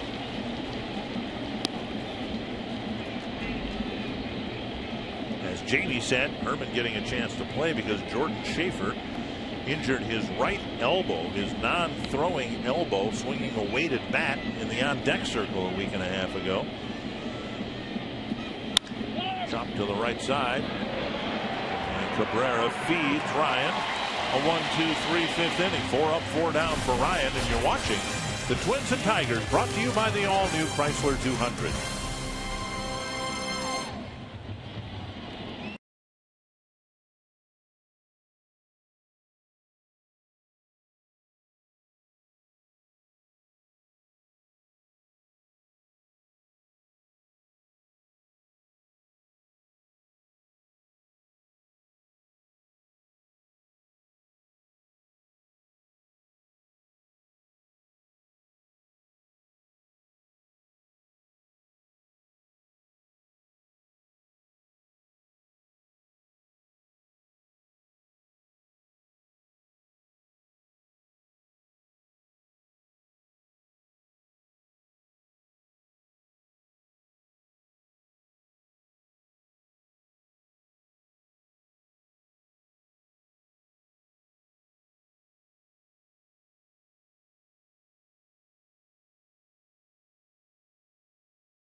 our kickstart fans of the game.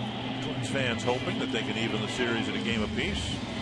First half of the game has gone to the Twins with a 6-1 lead. Now Anthony Swarzak, who gave up his first 3 hits and the first Tiger run in the 4th, will try to put up another 0 on the board. Yeah, 56 pitches for Swarzak, 40 strikes. Doing a good job getting strike 1. There's ball 1 to Romine. He'll be followed by Davis and Kinsler.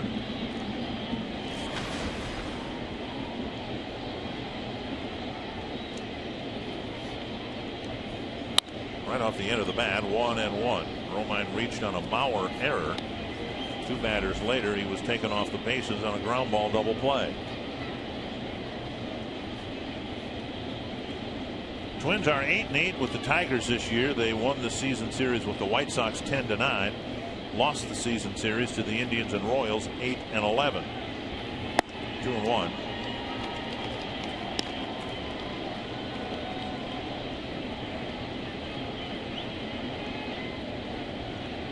Twins can split this 4-game series with Detroit. They'll have won the season series. Lifted foul. 2-2. Tigers seem loaded. The lineup, certainly the middle of it, first 2/3 of it, really, really good. But the defense has been an issue again here tonight. Davis didn't get the game started on a good defensive note. Here's a ball hit to center, and that'll fall in front of Hicks for a base hit. And Romine's aboard. Davis didn't play the opening drive off the bat of Santana very well, and Castellanos' 2-out error allowed 2 more runs to score.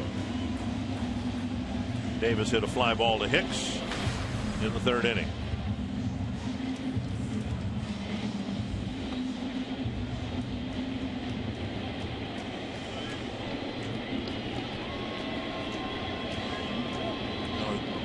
As impressive as the Tigers can be, it's been said for over 100 years that good teams are strong up the middle. Yet if there is a weakness on this Tiger team, it is up the middle. Squirted to the right side. Dozier with a stop, comes up firing. What a play! That might be his best play of the year. He has made so many great plays this year. That ball looked like it hit right off the end of the bat. Had a lot of spin on it. And Dozier, playing about even, maybe shading Davis a little bit up the middle, has to go quick to his left. And what we've seen Brian do so well is how quick he can get up. The little slide around the ball. Remembering that Davis is very quick down the line. What a great play. 1 down with Romine going to second. And that'll bring up Kinsler. Look how quick he pops up. Kinsler 0 for 2, hit into a double play his last time up. You know what I'm trying to say about, certainly no quarrel with Cabrera or Kinsler or Hunter, JD Martinez, but up the middle, Romine's not going to hit much. He might make the plays. Suarez is, just called up from the minors this year. He's not an established shortstop. I don't think the Tigers are getting anywhere close to the defensive play in center field that they had before they traded Austin Jackson. Well, they have so much offense that they can sometimes, make a mistake here or there, and their offense would pick them up. Kinsler very solid at second base. But Davis, he's played outfield before. Hit to left, a base hit. Herman will chase it, rounding third. Here comes the throw to the plate. And it's not in time. It's a base hit for Kinsler. Romine scoring, and it's 6-2. Well, Kinsler picking up his 90th RBI of the year. And Swarzak, I think the last couple innings, leaving some pitches up. The second hit of the inning, the 5th for the Tigers. You see that breaking ball just hung right there. And Herman did the right thing. Throw it home, but keep it low.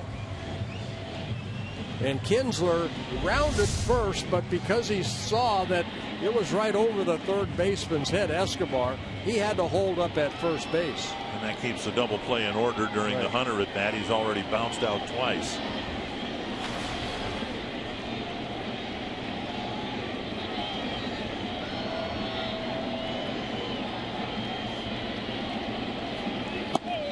Side, ball one. Of course, Swarzak needs to get 2 more outs to qualify for a win. I can promise you they don't care about that in the Kansas City dugout in Chicago, and I don't think they care about it in the Twins dugout here either. The idea is to win this game. There's activity in the Twins bullpen as we speak. Well, again, I think if they could get Anthony through this inning, and that's what he's hoping to do, qualify for a win. He's got a 4-run lead right now. He's got with some the pretty, heart of their lineup coming up. That's the thing. It's Cabrera and Martinez hitting behind Hunter here. This could be one of those ugly innings if it's not pitched or managed correctly, and the Twins are buying some time for somebody to warm up down in the bullpen. It's A.J. Octon. And now 2-0 to Hunter.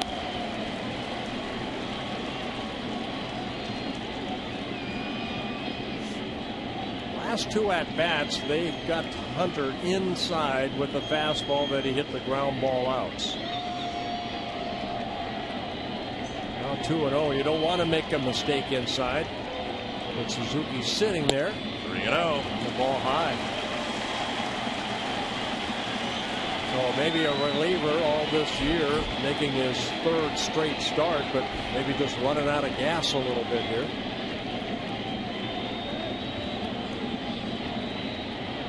68 pitches for Swarzak. It makes Dozier's play look very large here. The 1 out that was recorded on a web gem by Brian Dozier. Now 3-1.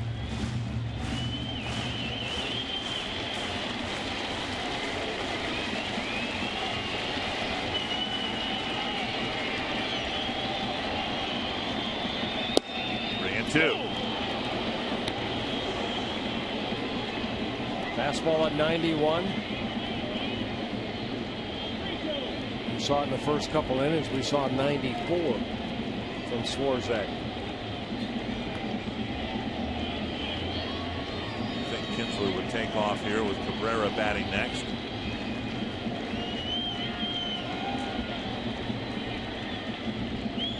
There he goes. Pitch grounded to short. Out of the reach of Santana. Kinsler will hold up at second. 3 hits here in the 5th after a 3-hit 4th. And now the big bat's coming up. Well, what happened there in that at bat, he fell behind 3-0. Torrey took a couple pitches. And then you have to throw him another fastball. That's what Swarzak did. And Torrey got the base hit through the infield. So a 3-2 pitch. Hit to the right of Santana. He dove for it. Got into left field very quickly. Rick Anderson to the mound with Cabrera ready to hit. The 2015 regular season schedule's out.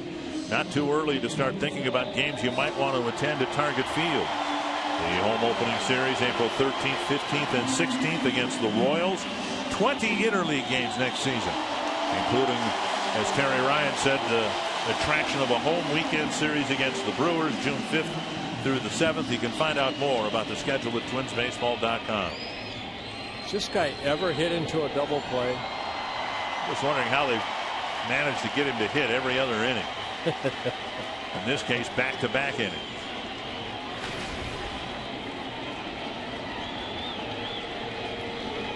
Cabrera doubled the first hit allowed by Swarzak.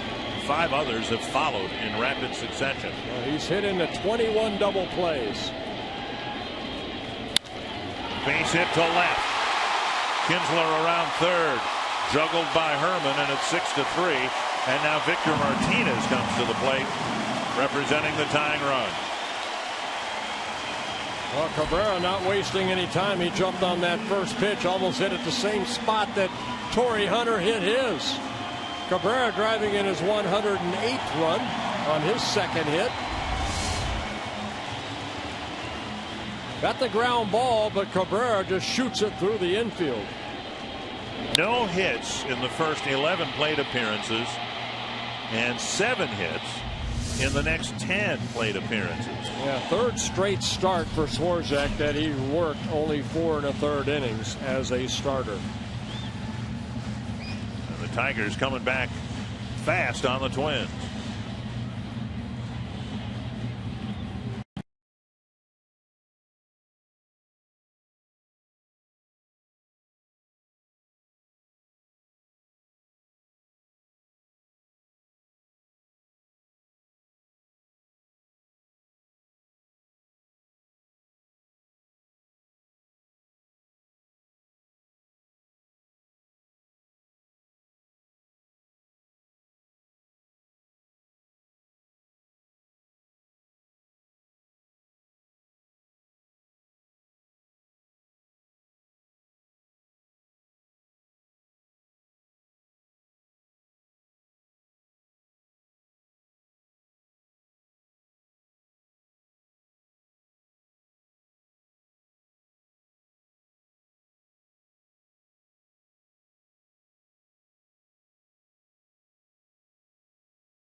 And a homecoming for A.J. Achter. Anthony Swarzak out of the game. And Achter, who was born and raised about an hour from here in the Toledo, Ohio area, getting a chance to get some big outs here in the 5th inning. Yeah, it's the second time that Achter has faced the Tigers. He faced them in Target Field back on September 15th. He pitched well, 2 1/3 innings of shutout baseball, making his 7th appearance. A September call-up. Victor Martinez drove in the first Tiger run with a single in the 4th. Clearly a case of Swarzak just running out of gas.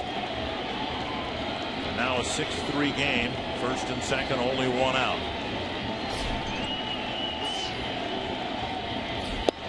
Strike 1. Harry Ryan said some September call-ups have come up and have made an impression, and Achter's done that. He's pitched pretty well his last few times out. Yeah, he just had that one bad outing against the Angels back in early September, but other than that, he's put zeros up there. 1 strike to Victor Martinez. And now 2 strikes. That hasn't been the issue here tonight, getting strike 1 or strike 2.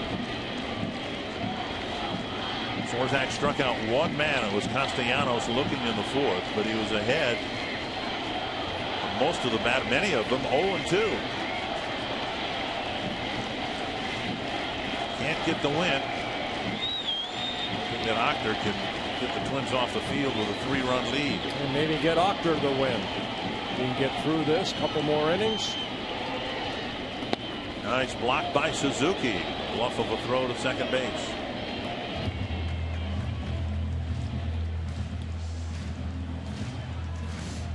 Adam Joseph Achter, 26 years old.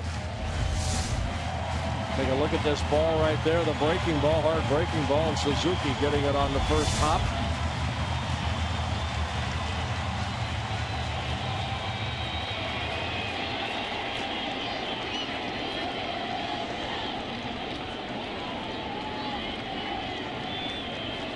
One and 2.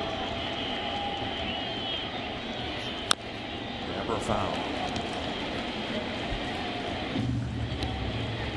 To be as productive as Victor Martinez has been, 103 runs batted in, 32 home runs, hitting what, 338 now.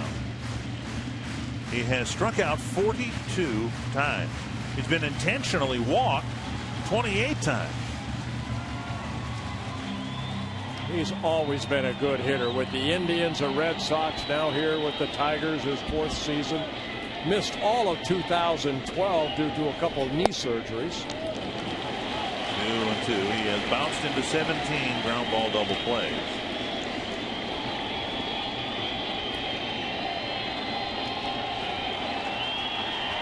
And in his career, a 300 hitter from both sides of the plate.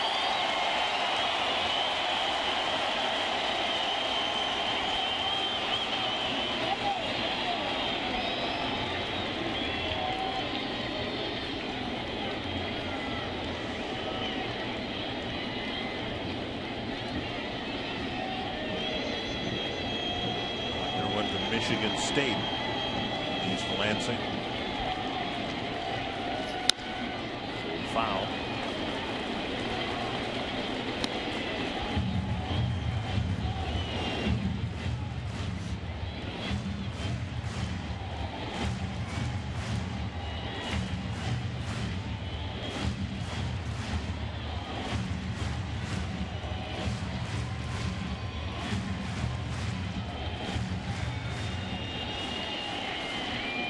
Sellout crowd here at Comerica Park.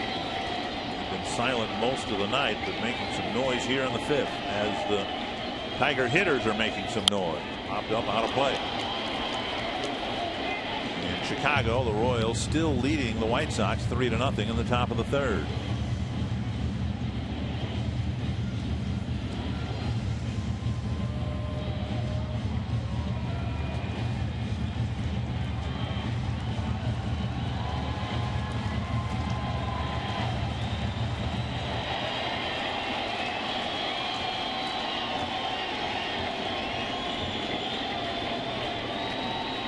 Another 2-2.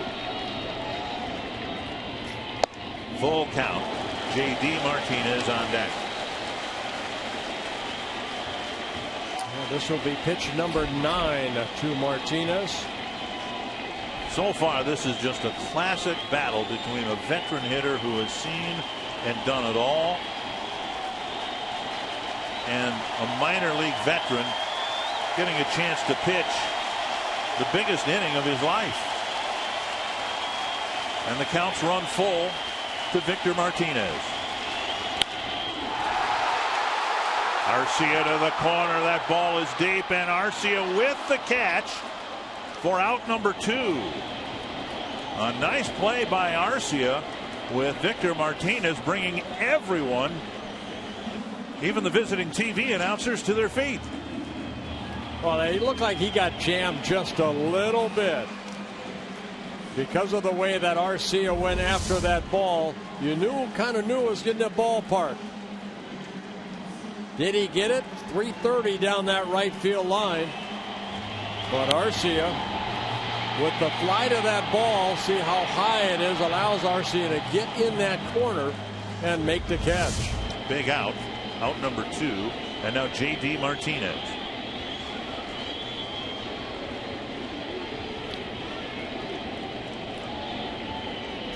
Swing and a miss, strike 1.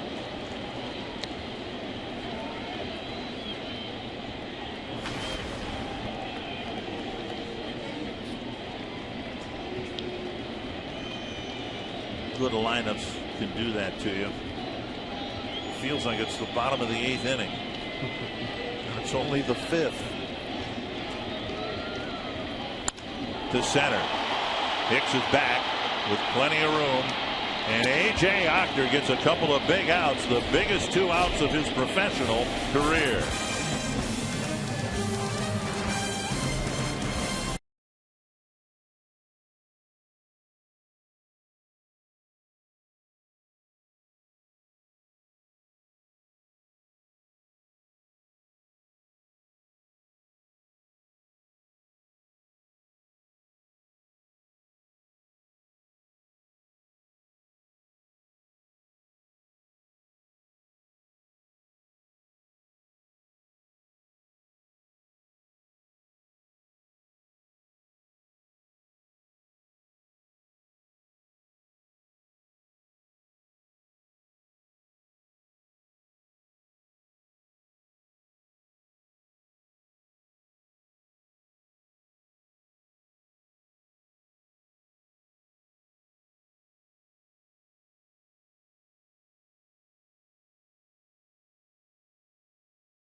and Tigers series brought to you by the all-new Chrysler 200 with available all-wheel drive, America's import.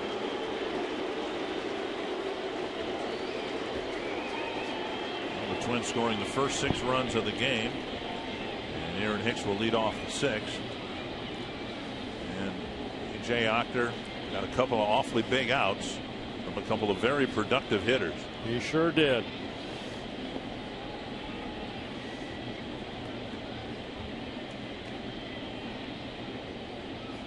Hicks walked and scored his last time up, squaring to bunt as a right-handed batter and taking strike 1.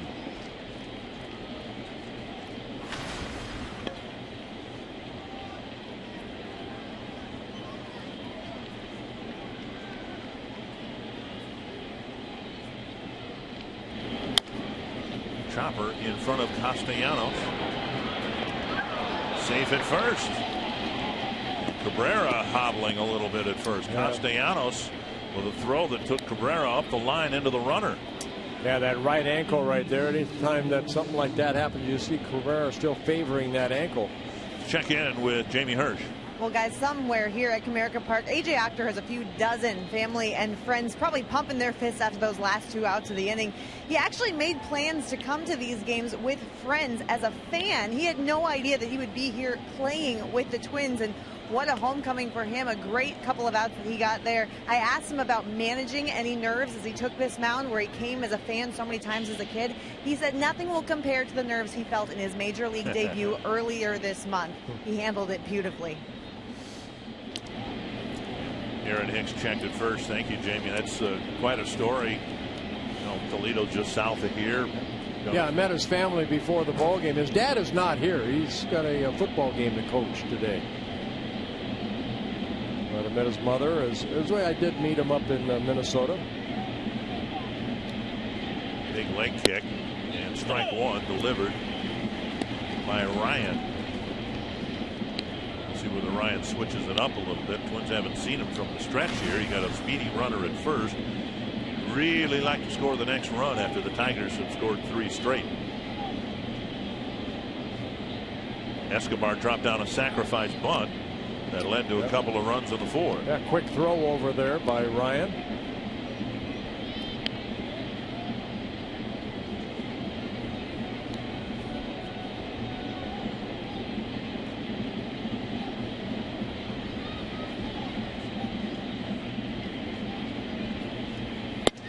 Delivery and a pitch up high. Well, what you'd like for him to do, and the Twins, I don't think they've seen Ryan that much, but throw over from that position where he picks up his leg just to see what he does. He stepped off and threw very quickly to first.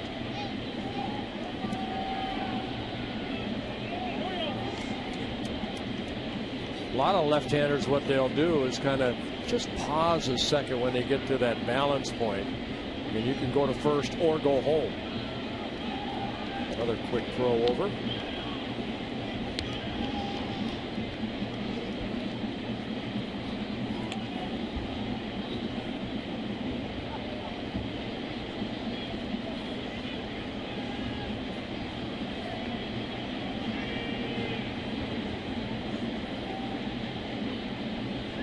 There. That's what you want to see, and Joe West says it's a ball. And I was looking at his foot. His foot came behind the rubber, which you can't do. He went with the same delivery he threw the home with 2 pitches ago. Well, let's take a look right here. Watch that. There's a 45-degree imaginary line, and you saw where he stepped. And that's what Joe said. He stepped too far this way. He didn't step toward first base.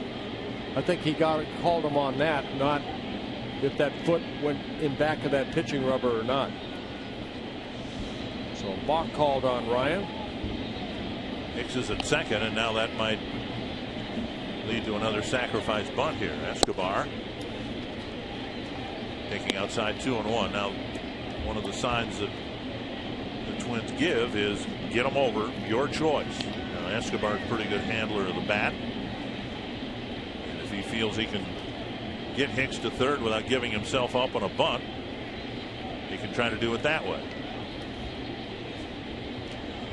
fast runner at second base. And there's a drive to right field, and that's going to chase Hunter back, and it's over his head. Off the wall, it'll score a run, and Escobar has another double.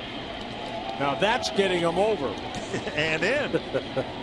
Escobar with his 35th double of the year. Driving in his 31st run. I think throughout the summer we have seen the ball jump off of Escobar's bat, and it goes further than it looks like it should. Yeah, Jones to the mound here. You know, Terry Ryan said one of his big critiques of these still learning hitters is putting the ball in play, and he was here when Brian Dozier was behind, breaking ball down and away, and Dozier just got the bat on the ball, put it in play. The other guy made an error, 2 runs scored. How about Hicks's at bat here? He got credit for a hit, but he just hit a little chopper. Instead of striking out, he put it in play, ended up with a hit. Then you have a balk, then you have a double, and bingo, you got another run. Especially if you're a fast runner like Right. Santana or Hicks, you know, you put the pressure on the defense. Castellanos, you know, he got that ball, he had to hurry his throw because he knew who he was running. So Hicks scores for the second time in a ball game. And now Santana, who has doubled the first pitch of the game and struck out twice. And now his job is to get Escobar at least to third base. And that run allowed right there by Ryan, his first run allowed at the major league level. Strike one.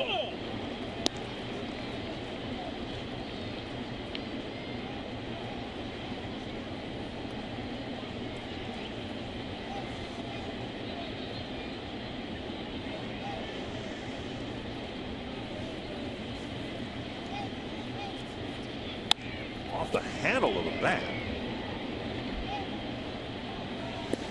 Whistle into the Twins dugout. There's the in-game box score. Yeah, everybody contributing 1 through 9. Suzuki 0 for 3, Vargas 0 for 3, but everybody else to help put 7 runs on the board. Strikes. And now nearly hitting him in the ankle. It's 1-2. Santana with 393 at bats and 94 strikeouts. Hitting .296 as a right-handed hitter.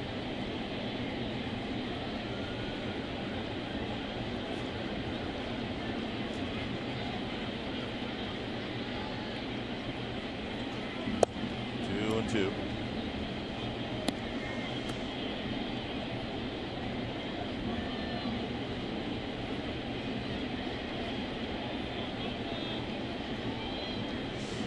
Activity in the Twins bullpen, so it looks like A.J. Octor will be brought back out to get some outs in the 6th.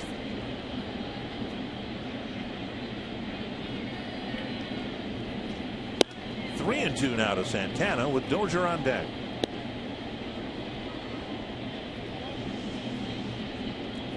Ryan retired the first 4 batters, and Hicks got that scratch single.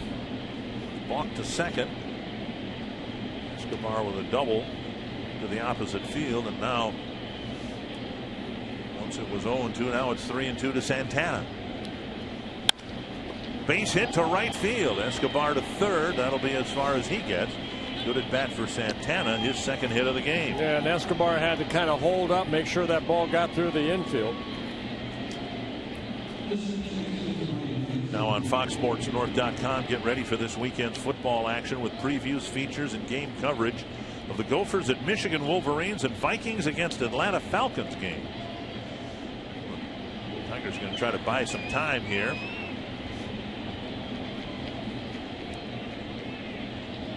I think Ryan's going to pitch to Dozier. Well, we get to see their bullpen. They have another lefty out there. I don't see a right-hander. And we need binoculars, but well, there's a righty. Yep. Yeah, Jim Johnson.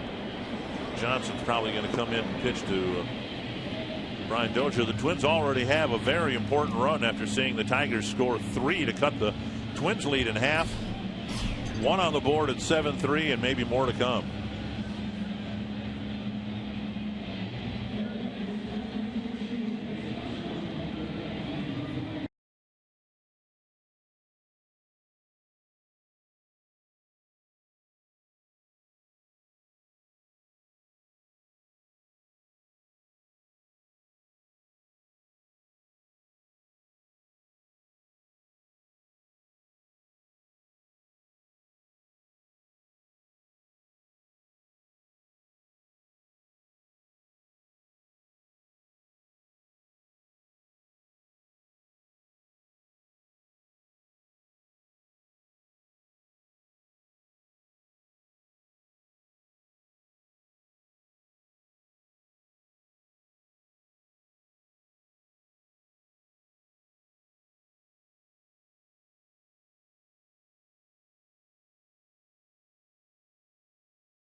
Ryan with 3 hits to start the 6th inning. 1 run on the board, 1st and 3rd, nobody out. And Jim Johnson, the former Baltimore closer, comes in with the Twins leading by 4. Yeah, Johnson started the season with the Oakland A's, signed a 1-year deal, and then released by the Oakland A's, and then picked up by the Tigers, making his 15th appearance as a Detroit Tiger. And Brian Dozier having a good day at the plate. In the 1st inning, an RBI single after Danny Santana led the game off with a double. Dozier drove him in, his 67th RBI, and then in the 3rd, his 22nd home run, a solo home run. And reached on an air, hustling out of that box. Castellanos throw low, could not be picked by Cabrera, and a couple runs scored. Dozier also made the defensive play of the game so far, maybe his finest play this year in the 5th inning, when it looked like things were starting to unravel. 1st and 3rd, nobody out. Yeah, Johnson, a sinker slider pitcher. Up the middle, base hit on the first pitch. Escobar will score. Santana to second. 4 straight hits for the Twins here in the 6th. Dozier has his 3rd. And driving in his 3rd run. So not wasting any time off of Jim Johnson jumping on that first pitch. And the Twins getting those runs back that the Tigers put up. Stayed right there. Good swing by Dozier. And now Bauer with runners at 1st and 2nd. Brad Ausmus coming to the mound. And they're going to bring in another left-hander to face Bauer. He was trying to get a ground ball hit at somebody from Johnson, but that did not happen. Didn't happen for Swarzak at the end of his outing either. Nope.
The A's, and now a short outing here.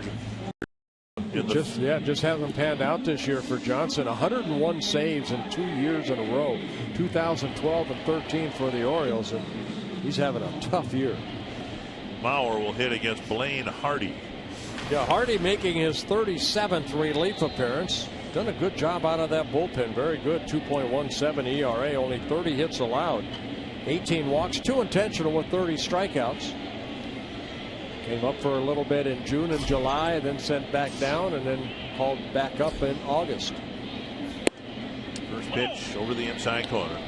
Bauer with a strikeout, a double, and an intentional walk.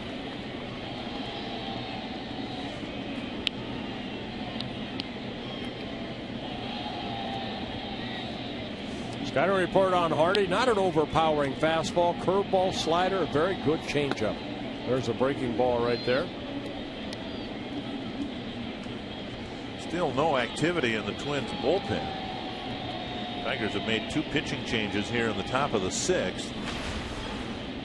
And A.J. Ochter's going to have a chance to go out there and get some more big outs. 1-1.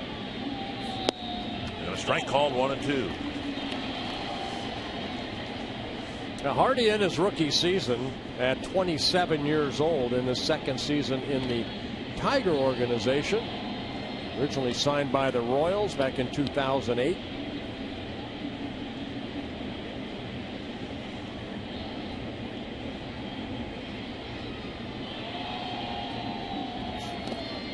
Breaking ball in the dirt, 2-2. There was some anxiety with the Tigers scoring 2 runs, getting the tying run to the plate, middle of their lineup, batting in the bottom of the 5th inning. Twins have answered with 2 runs, but they know they got to face the middle of that lineup a couple more times. Important to get more out of this inning here. First and second, nobody out. Lead's grown to 8-3. 3-2 now to Mauer with Vargas on deck. Yeah, good speed on the base paths here, but Joe has been swinging and missing a lot. Santana at second, Dozier at first. See what they do here.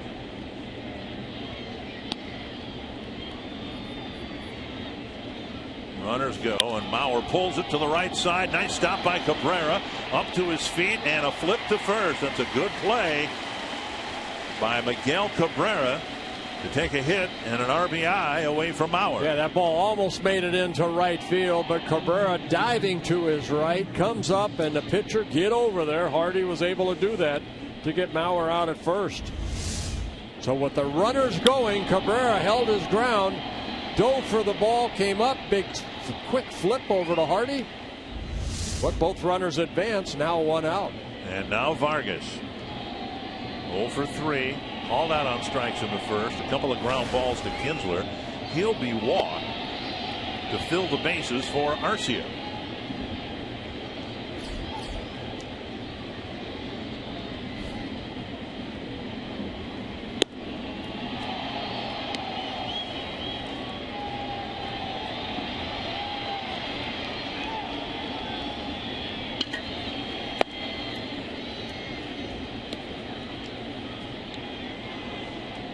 Has faced Hardy twice and gone 0 for 2 this year. We'll see what Arcia can do here against the lefty. Chance to deliver a huge hit. Here's our look at tonight's AT&T fan photo. You can still tweet your photo to #NorthFanPhoto. Might have it shown in an upcoming game broadcast brought to you by AT&T. Where that picture was taken, it could have been taken here in Detroit. Gorgeous weather. Looks like a brewery. Gotta love that. Bases loaded, 1 out. Arcia homered in the first, was intentionally walked himself in the third, and then struck out in the 5th. Takes up and in, ball 1. Yeah, the Twins have been given 3 intentional walks here tonight. 2 by Porcello, and then 1 right there by Hardy.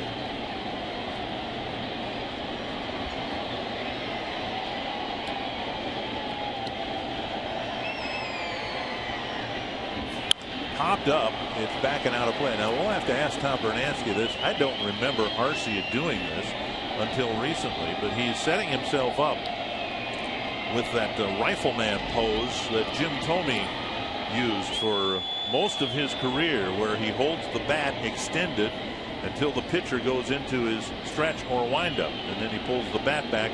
That might be something that they're getting him to do to try to keep him from dropping his hands. See if he does it here.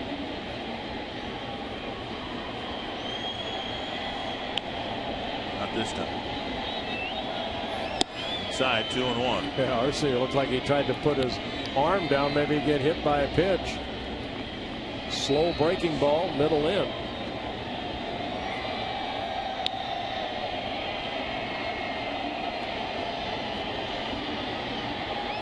There it is. Old foul, 2-2.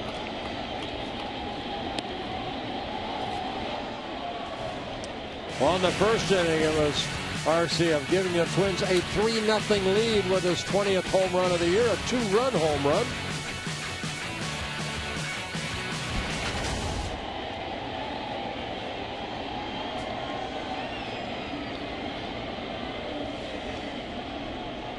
Two and two to Arcia. Breaking ball, ball 3. Bases are loaded. Counts full. Suzuki on deck.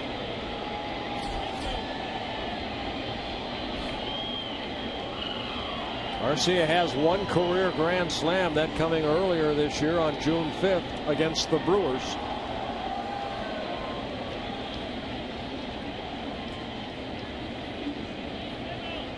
And Arcia asking for time. And Avila will run out to the mound.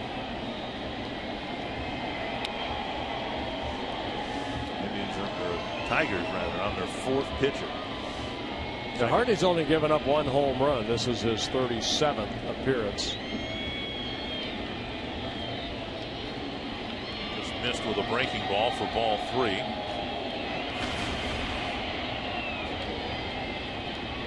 Wouldn't think they'd want to go in. A mile in the air. And Cabrera with a foul ball catch. 2 down.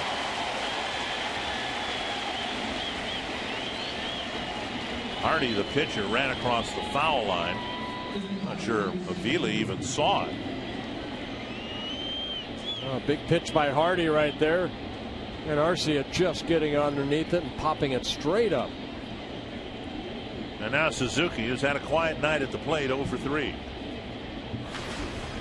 Left a couple of men on when he struck out in the 3rd.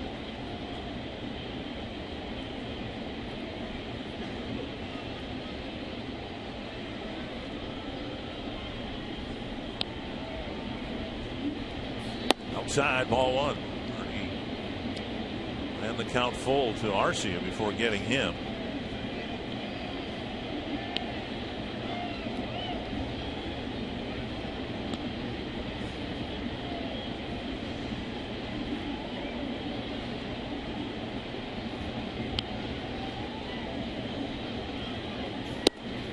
On the outside corner, 1-1.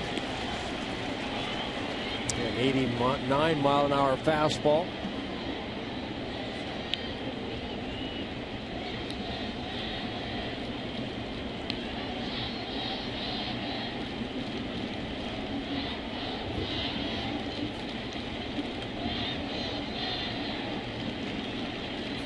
Suzuki delivers a base hit up the middle.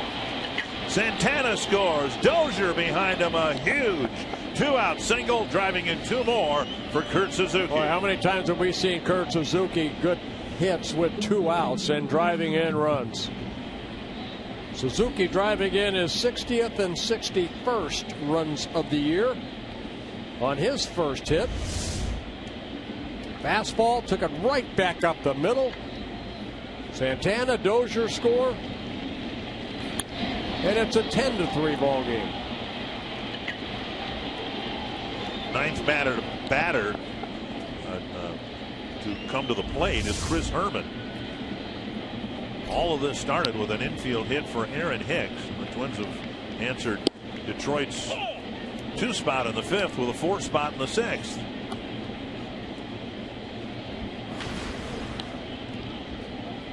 Herman with a leadoff double in the 4th when the Twins scored 2 runs.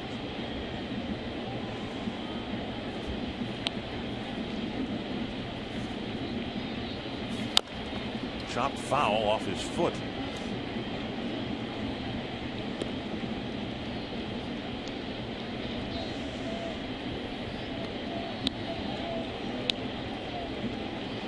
The Twins have been batting for a long time. Look at what happened to Herman here. Right off that right foot.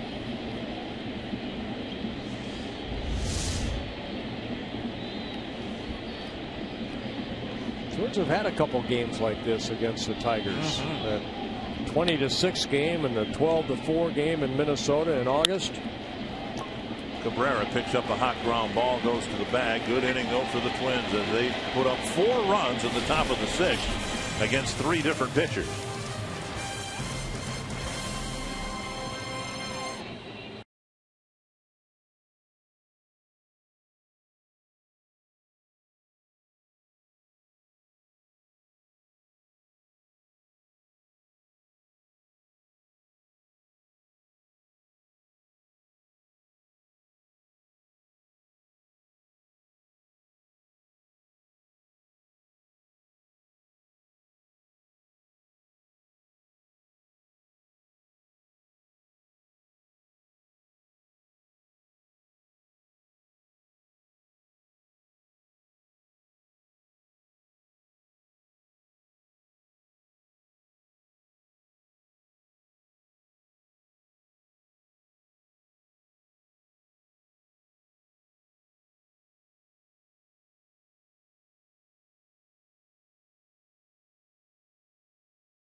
Going on now.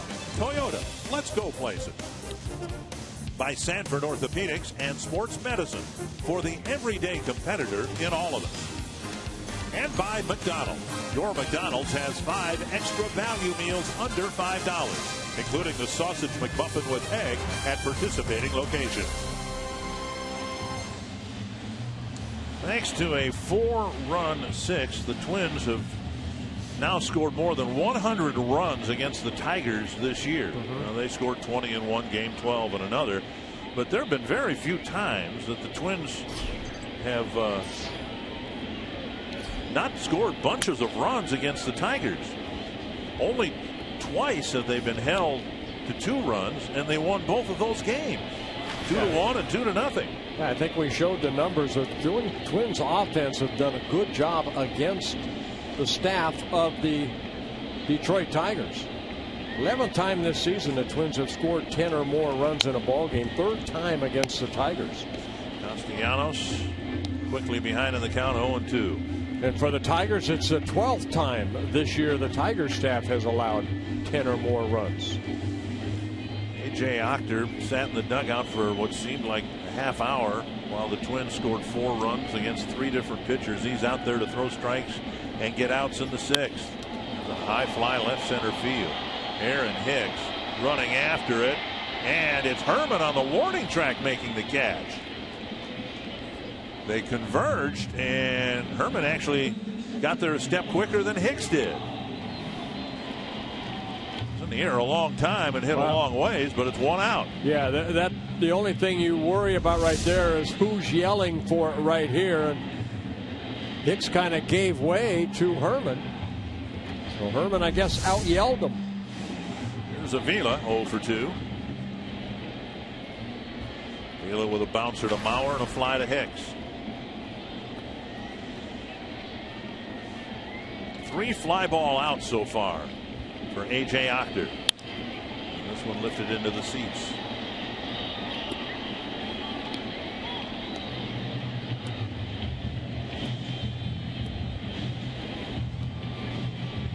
Ochter started the season in Double-A, New Britain, then moved up to Rochester. 40 of his 43 relief appearances in Triple-A Rochester.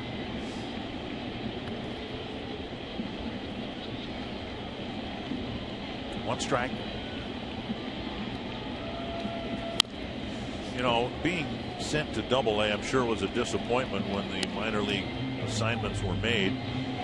Ochter was at New Britain last year and called up to Rochester, made 16 appearances, ERA at 3.04, fewer hits to innings pitched. So obviously he comported himself well at AA to get another promotion to AAA, and now here he is about an hour from home with a chance perhaps to get his first big league win. Well, and this is a role he kind of played in AA and AAA this year, because in the 43 relief appearances combined, 78 2/3 innings. So he's asked to go at 2 or 3 innings at a time, and hopefully he can do that here tonight. 1-2 to Avila. Only 47 hits allowed in the 79 innings pitched. And now 2-2 with 80 strikeouts. Well, the game was on the line. There were 2 at bats the Tigers had in the 5th inning with the tying run at home plate, and he got both Martinez's. That's the plural of Martinez, isn't it? It doesn't sound right, but it has to be. You can't just say Martinez. I can. You can. 3-2. How about he got both Martini? What he needs to do right here is throw a strike. No free passes, especially to a guy that has been struggling like Avila. Make him earn his way on. 3-2 to Avila. And he walked him. Just low, ball 1, or a ball 4. First walk issued by Hochter. And now Romine. Now's the time to renew your season tickets or become a new member of the season ticket family for next year. Twins have the usual National League favorite Milwaukee Brewers coming to town, but the Cubs are coming to town. So are the Cardinals. You can call 800-33-TWINS or go to twinsbaseball.com and find out more details about next year's schedule. Yeah, Escobar coming in. You want to take the bunt away, the possible bunt from Romine. Very quick. Right up the middle. Up the middle, over the rubber, and right over the second base bag. And Romine jumps on the first pitch. The Tigers are trying to build a threat with the bottom of their order this time. Second hit for Romine. Right through the wickets of Achter. And almost hit the second base bag. That's how squared up he hit that ball, right up the middle.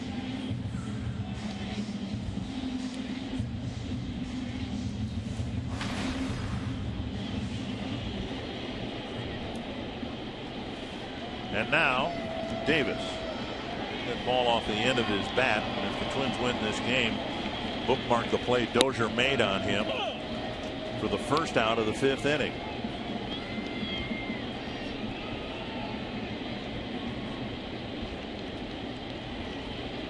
One strike.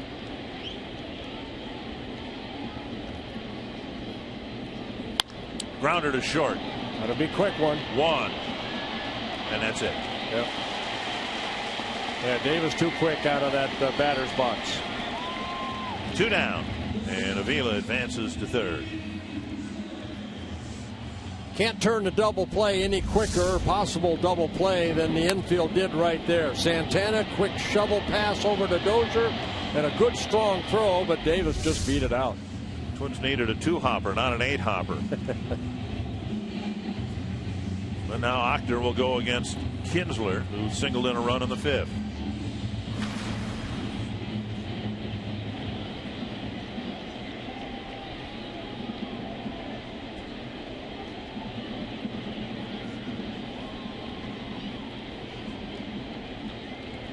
Steps off.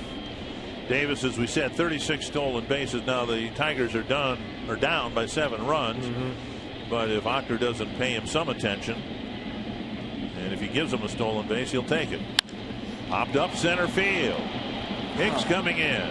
How many times sacrifice flies with 2 outs? That's Davis awesome. didn't know how many outs there were. He stayed at first base.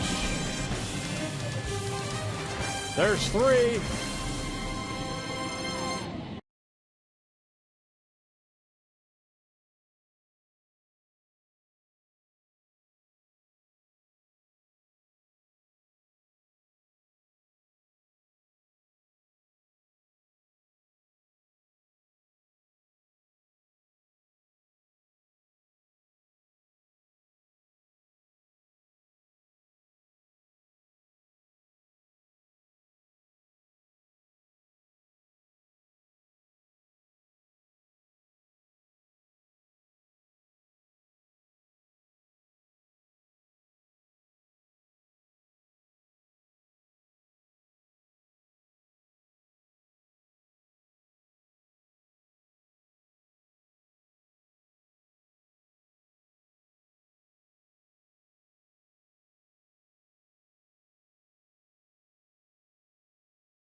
That started early offensively for the Twins. A big 2-run home run by Arce in the first inning gave the Twins an early 3-0 lead. Brian Dozier in the third inning, a solo home run, his 22nd home run. 4-0 Twins lead, and then Brian Dozier adding his third run batted in with an RBI single as the Twins scored 4 runs to open the game up a little bit. Now the Twins have a 10-3 lead, and the focus on the mound now is Anibal Sanchez, last year's American League ERA champion, who's been hurt this year, will make his first appearance out of the bullpen. Yeah, Sanchez in early August had some stiffness in that right pec area and put on a disabled list. And so he will come into a ball game. We expected, if we saw him at all, he would come in to start an inning. And here he is to start the 7th inning. Hicks, Escobar, and Santana will be lined up to face him.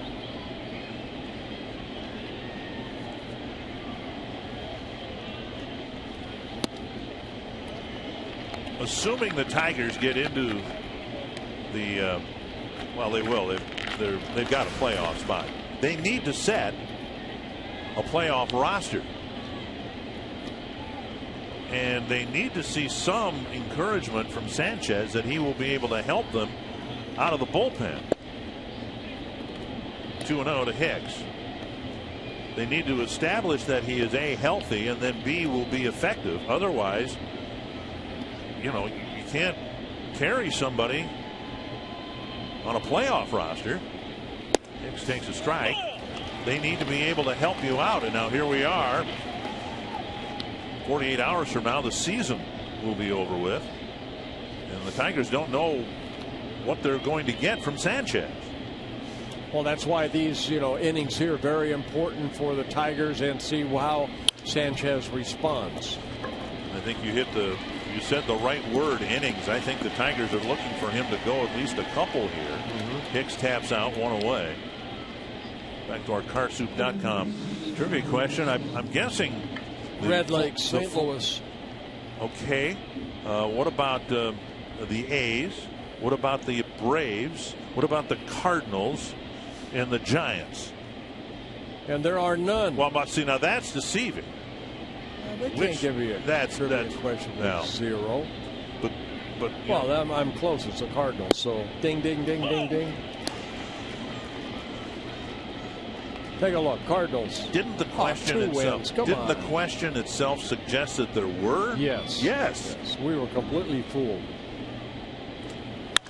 A high fly to right center. And that's not the first time we've been completely fooled. Davis with the catch, and now 2 away. Well, Sanchez has such an assortment of pitches, a good fastball and a low 90s slider, slow curveball, changeup. Won the ERA title last year with a 2.57 earned run average for the Tigers. Very interested to see who makes this playoff roster for Detroit. Now, Rick Porcello's given every indication of being a pitcher that's hit a wall in September. Had a short start tonight in his last regular season start. And he's coming off that short start in Kansas City, where only went 3 1/3 innings. 1-0 to Santana, who has struck out twice and gotten 2 hits and scored 2 runs. Chopped to the right side. Cabrera with another nice play, and this time his throw handcuffs Sanchez. And Cabrera kind of, again, favoring that right ankle, kind of limping back toward first base. Had to backpedal right there. The throw a little bit low to Sanchez. Should be an infield hit, I would think, for Santana. Let's take a look right here. Santana, of course, the speed that he generates. And then the throw a little bit low, and Sanchez unable to pick it right here.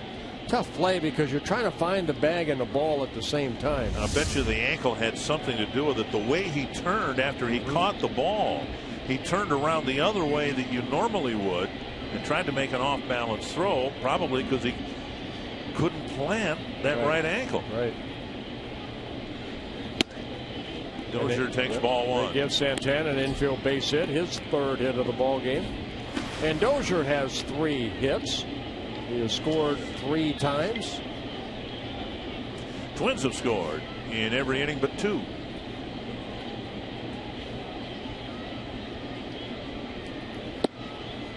Called strike 1-1. This might be, simply put, the best game Brian Dozier's had in the second half of the year. That play in the 5th inning was a game changer. And he's done enough offensively with 3 hits, 3 runs scored, 3 runs batted in.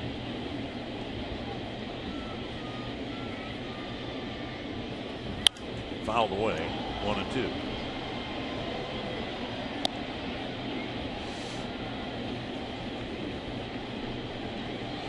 Mike Trout scored more runs in Major League Baseball than Brian Dozier.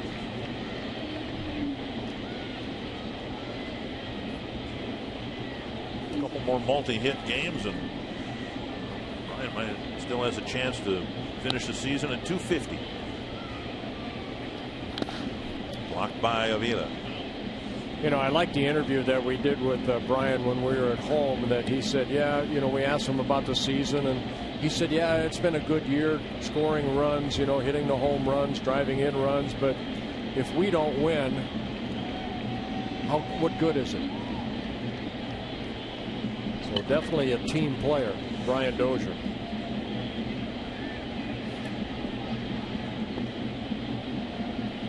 2-2. And now a full count with Mauer on deck.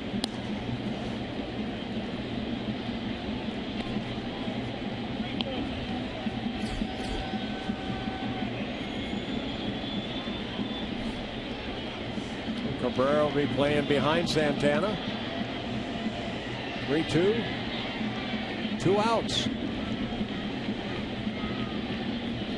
Runner goes, chopped to short. Romine has it. And Sanchez has a relatively clean 7th inning.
For the Twins, and this copyrighted telecast presented by the authority of the Minnesota Twins and may not be reproduced or retransmitted in any form, and the accounts and descriptions of this game may not be disseminated without the express written consent of the Minnesota Twins, LLC.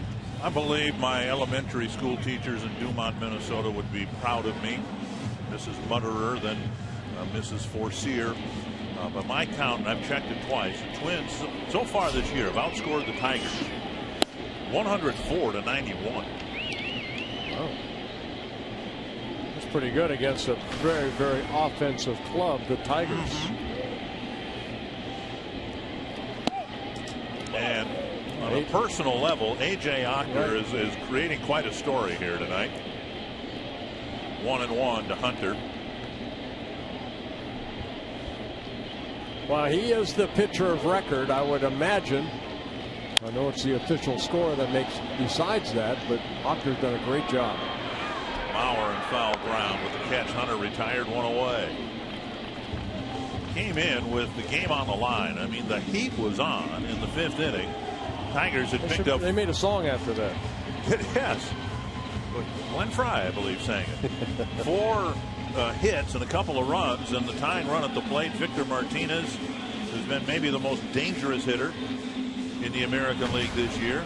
Ochter got him in a deep fly to the corner. Got J.D. Martinez with up a walk and a single in the 6th.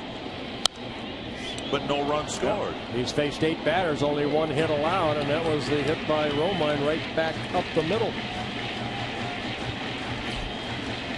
And as Jamie said, he was planning to come to this game tonight.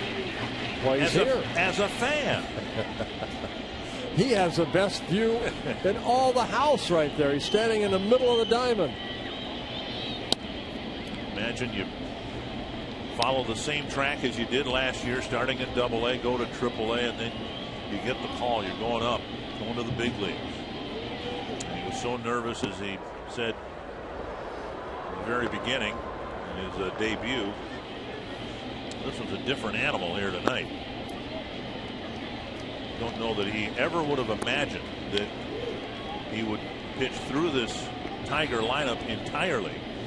In fact, pretty good chance he'll get to pitch to Victor Martinez twice in one game. Not many relievers get a chance to do that.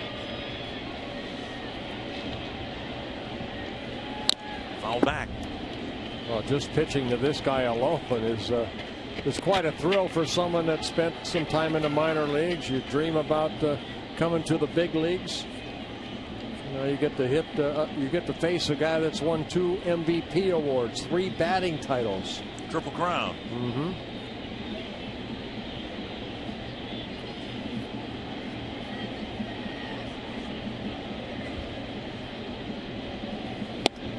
And now 3-2. 32 pitches for Ochter, 21 strikes. Cabrera, a couple hits, both of them coming in his last 2 at bats, a double and an RBI single. That's hit a long way to the bullpen. Second home run for Cabrera in this series. He's got 3 straight hits. Well, pitch up. We saw the pitch up from Trevor May last night on 0-2 pitch. This on a 3-2 pitch. That Cabrera and his strength hits it into the bullpen.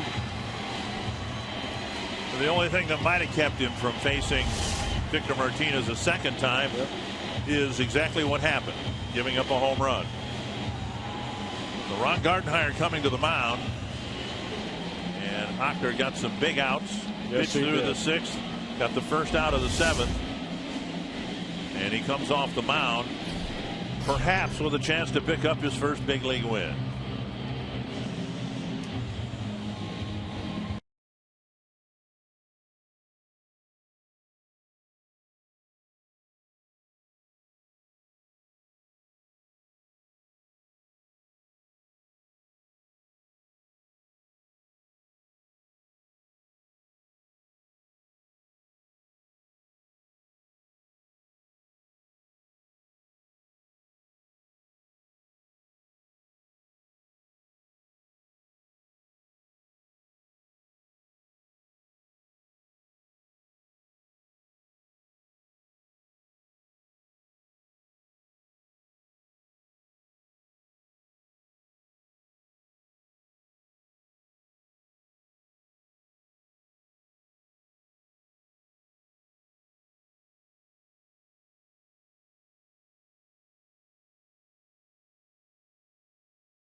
National Baseball in 2010.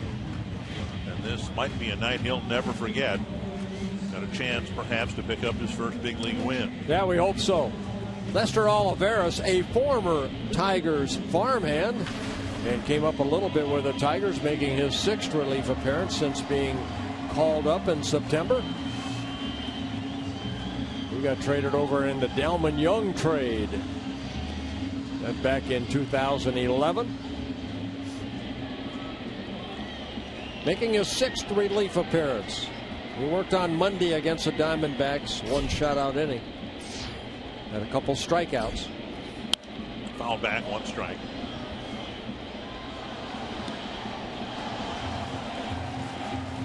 Twins scored the first 6 runs, and now here we are in the bottom of the 7th, and they have a 6-run lead.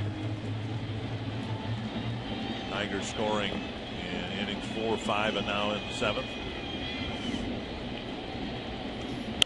Hack foul. 0-2. Olivares, 26 years old, came up with the Tigers, originally signed by the Tigers in 2005 out of Venezuela. Came up in 2011, made 9 relief appearances, and then traded over to the Twins. Hard-throwing right-hander. Snap bat and a roller. Dozier has to hurry and gets Martinez. That's a powerful fastball when you can break the bat of that guy. Got in the kitchen. 2 down.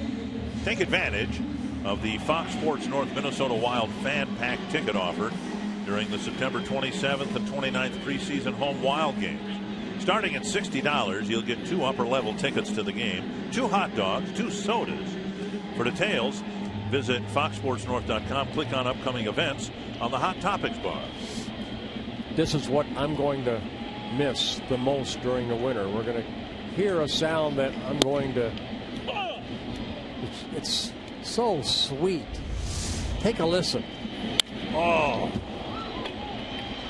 that is awesome. Awful. Terrible, sickening sound. The hours of workmanship to make that bat. That's a beautiful thing. It's hit deep. Arcia back, and he makes the catch. Olivares gets the last 2 outs of the 7th. You're watching the Twins and Tigers, brought to you by the all-new Chrysler 200.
such a significant night potentially for the Royals. George Brett went to Chicago to be there in the event the Royals clinch a playoff spot. So he's watching the Royals hopefully secure a playoff spot. They are the wild card leader.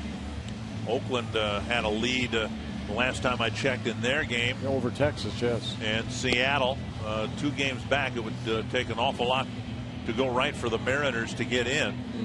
But now let's just focus on the Central here. If the games stay where they are or don't change too much, it'll be a 1-game lead for Detroit with 2 games to play. And right.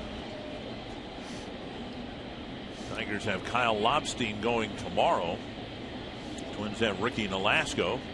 Yeah, a little surprised that Sanchez did not come out for his second inning of relief. He only threw 14 pitches in the 7th inning, but Phil Koch coming out, making his 61st relief appearance.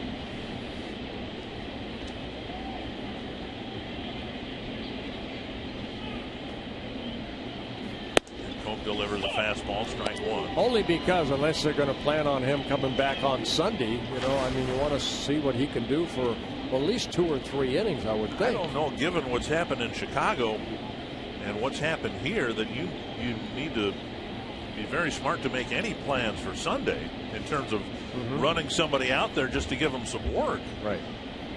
And the fact is, this the whole season back up the middle, and shortstop Romine is waiting. Going down the whole season may come down to Sunday afternoon's game here.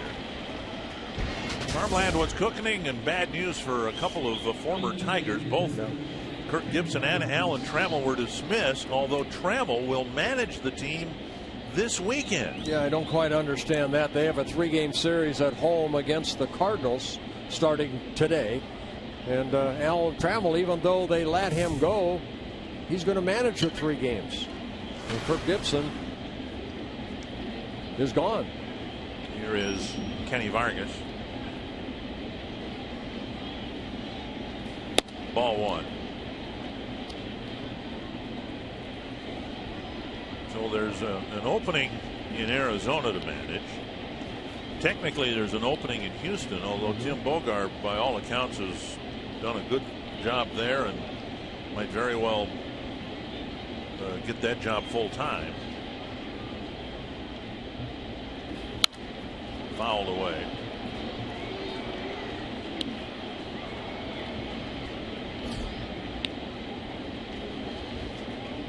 Texas, Tim Bogart's coaching the Rangers, right, not the Astros. Tom Lawless. Right, Tom Lawless is doing the Astros, and Bogart's done a very nice job with the Rangers. They've won 9 of their last 10. So there are 2 openings in the American League West and 1 opening in the National League West. Driven hard to the gap in left center. That's a great swing right there. And Vargas will go to second with a double. That's a good swing as a right-handed hitter, because Vargas has really been struggling from the right side of the plate. He dropped the barrel of the bat and just hit a line drive into left center. Vargas came in as a right-handed hitter, hitting only .221, but you see the power. That ball down, and the big man chugging into second with his 10th double of the year. Twins' 13th hit. And Vargas picks up his first. So everybody in the starting lineup has at least 1 hit. Vargas will be listed for a pinch runner. Doug Bernier will run.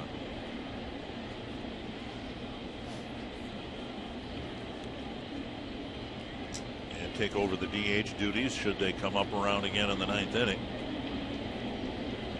Here's Arcia. Cleveland kept its faint hopes alive, I guess, with a 1-0 win. But if Kansas City wins, that's Corey Kluber again. Tell you what, he may get some Cy Young votes.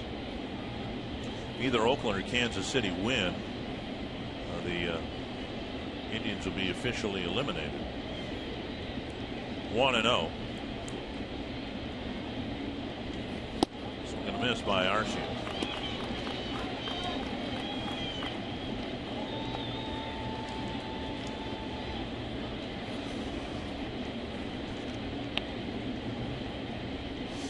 Koch, 32 years old, in his 5th season with the Tigers.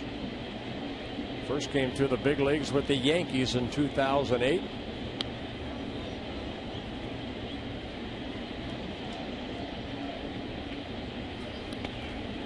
And Avila blocked it.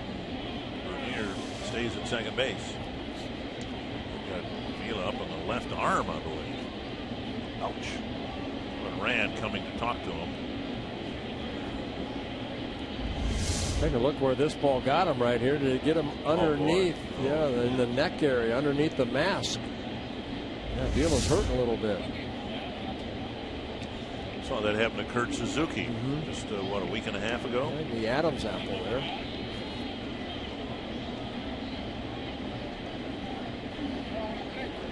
Why'd they call it an Adam's apple? Because men have it. Adam had it, Eve did not. Oh. You didn't know that? No, I did not. This is another reason I come to the ballpark. To learn about human anatomy for me. I did not know that. Yes. Women don't have Adam apples? No. Some of the girls I went out with did. Well, that might explain a few things.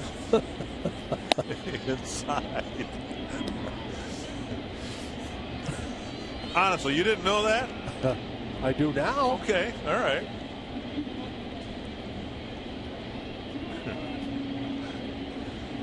Three and one. I should have called it an Eve apple. I use my 31 years of experience now to and get out of this. Steer this in a different direction. Arcia busts his bat, loops one into center. Bernier around third. They're going to wave him home. And Arcia has his 3rd run batted in of the night.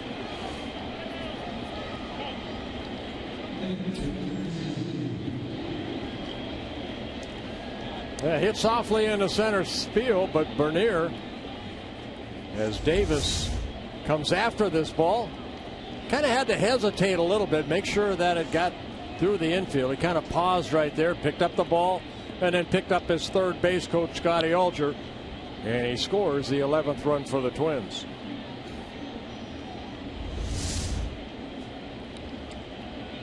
And now Kurt Suzuki.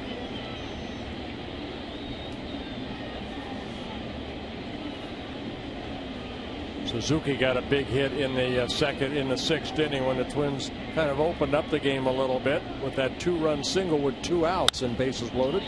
Punch to short right. Hunter won't. Yes, he will catch it. Oh, Joe West called him out, and the second base umpire, Ed Hickox, called him safe. Joe West called the out on the fly ball, I think. Oh, okay. And I think the second base umpire. Right. I saw Joe West go up. Well, I looked up and he had his arm in the air before the ball was caught. There, see, he's got his arm up. Okay. And they'll review it to see if Arcia was doubled off first. Yeah, I think Osmus and maybe they saw the same thing I saw. Joe kind of waited a second before he put up his right hand, and a quick throw to first. West's hand was up, and Hickox said safe.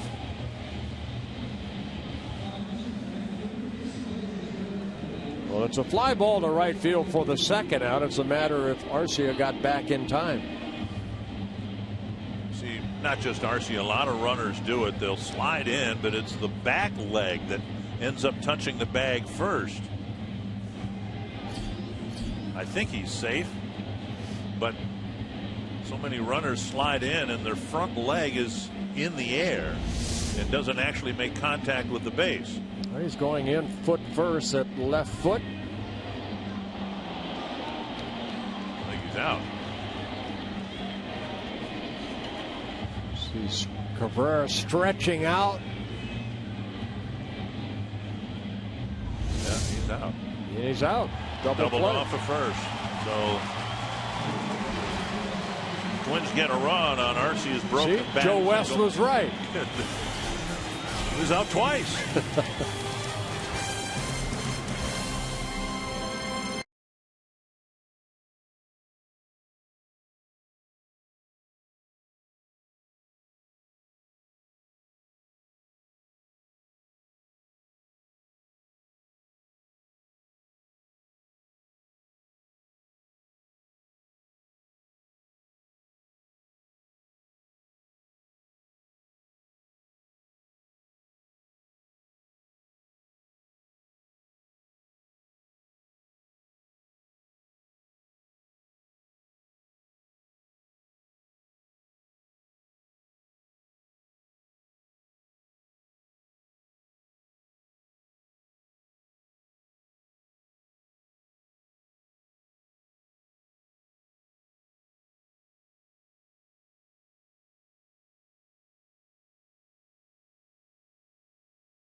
and informative.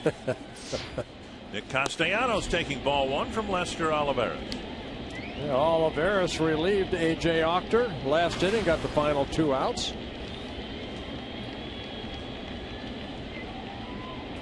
Castellanos to right field. Arcia chasing this one.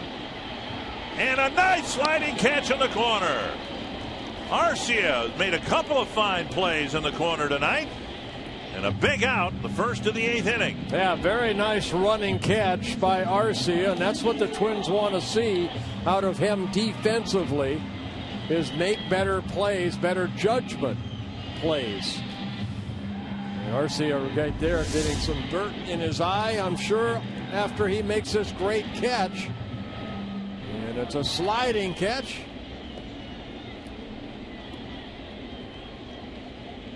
Good Very play nice for the first out of the 8th.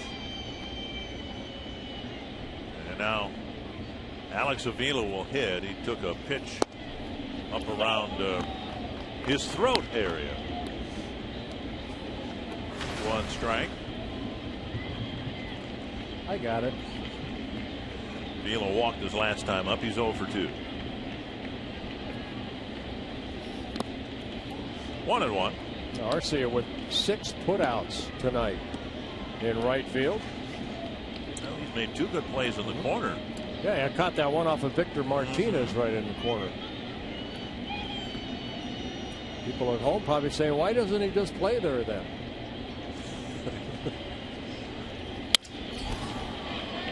And Santana retreats. Another broken bat. 2 down.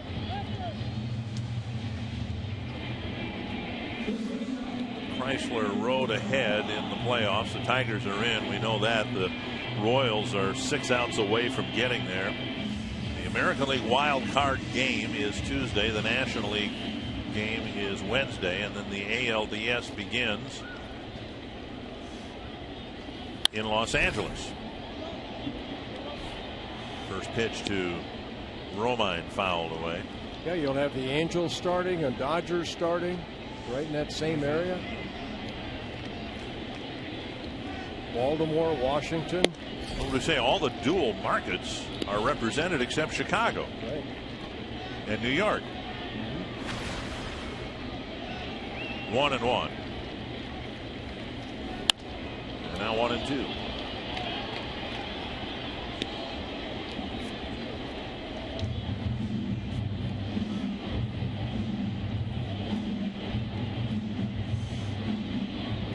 Four up, 4 down for Olivares. 2-2. You know, don't know whether we're going to have a game like this anymore this year, but this is a nice one the way it's sitting right now, because the Twins' end of the bullpen is kind of stretched out a little bit. Glenn Perkins is back in Minnesota. And Romine strikes out. It's been a good outing for Lester Olivares. 5 up and 5 down.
Al Albuquerque will come out of the Detroit bullpen to pitch to the Twins in the 9th inning. Yeah, 71st relief appearance, 55 and a third innings, only 45 hits for Albuquerque, 21 walks, 1 intentional, and 61 strikeouts. Hard going right-hander with a good fastball, hard slider.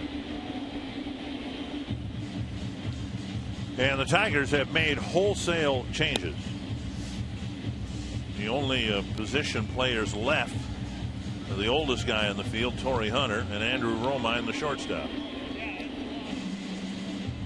believe Torrey's still in right field, isn't he? No, they got somebody else out there, too. Moyer is in right field. I beg your pardon. And there's Romine at short. Chris Herman will bat. Ron Gardenhire being made aware of all the changes.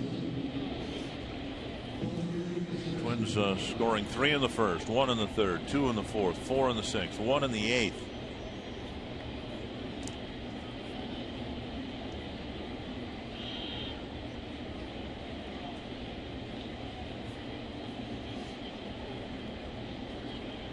Twins averaging more than 6 runs scored against the Tigers per game. And again, the only time they've been held to less than 3 runs, they won those games. And provided they can get 3 more outs without everything blowing up in the bottom of the 9th inning, they'll take the edge in the season series again. Inside, 2-0. Albuquerque, 28 years old, from the Dominican Republic, in his 4th season with the Tigers.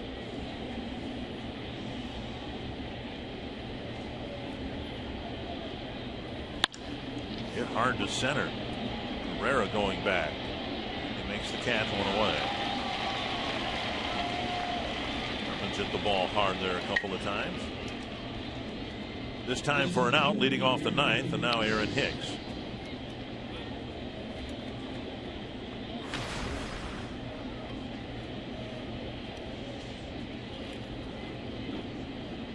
Hicks has scored a couple of runs, a walk, a single.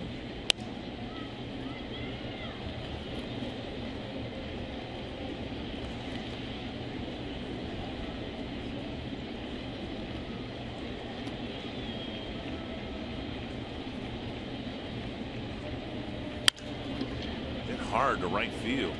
Hicks aboard for the 3rd time. On his 2nd hit of the ball game.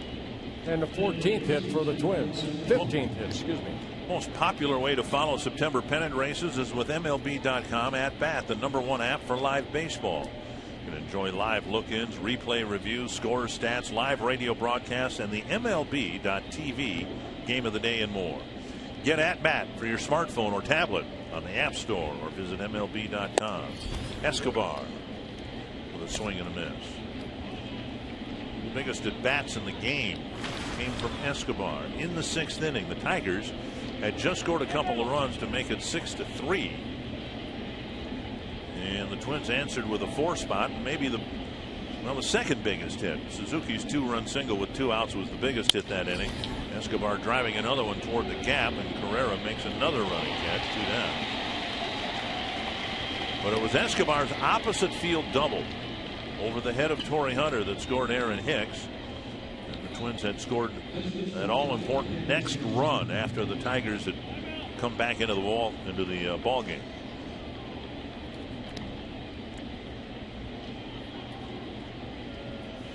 Two down, and here's Danny Santana. 3 hits for Santana.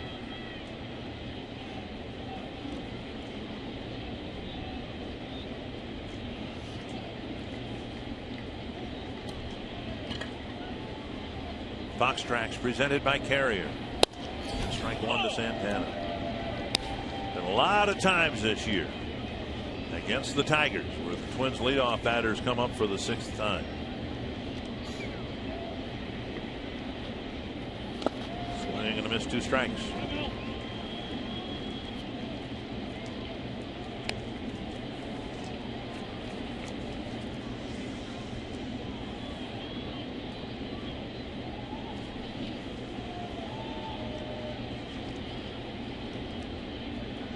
Thompson. Looks like he's going to get the 9th inning. Came to the ballpark yesterday. I asked Jared Burton, who had pitched 2 days in a row, and I said, "You were good to go 3 in a row?" And he said, "Yeah." I told Andy I'm good to go.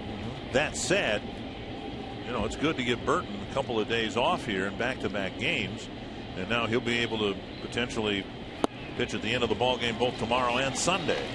Santana strikes out. Twins are done in the 9th inning. We certainly hope there's not a 10th.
Ninth inning. You might notice when he's pitching here, Kurt Suzuki giving some very different signs behind the plate.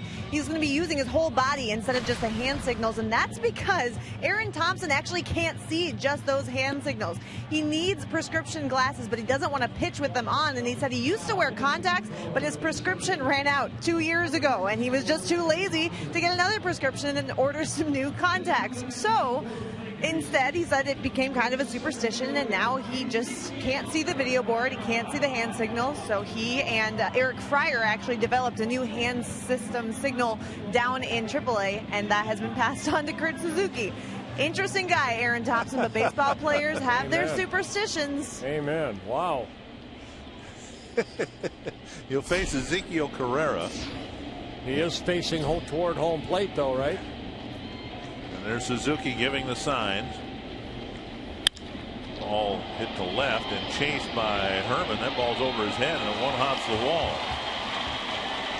And the throw to second base. A first pitch double for Carrera.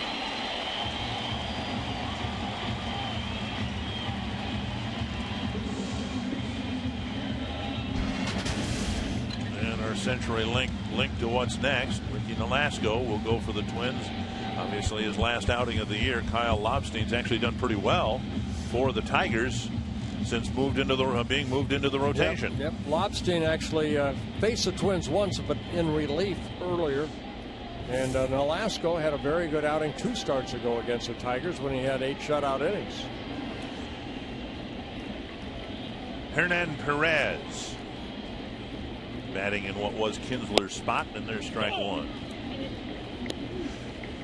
Well, Thompson, when you see him out of uniform, the ballpark or on the buses, the airplanes, he wears black rimmed glasses, and with the mullet in the back, Ron Gardenhire thinks he's the missing Hanson brother from Slapshot. Into center, and Hicks is out there for the first out. But he's from New Mexico. I know. Not Canada, eh?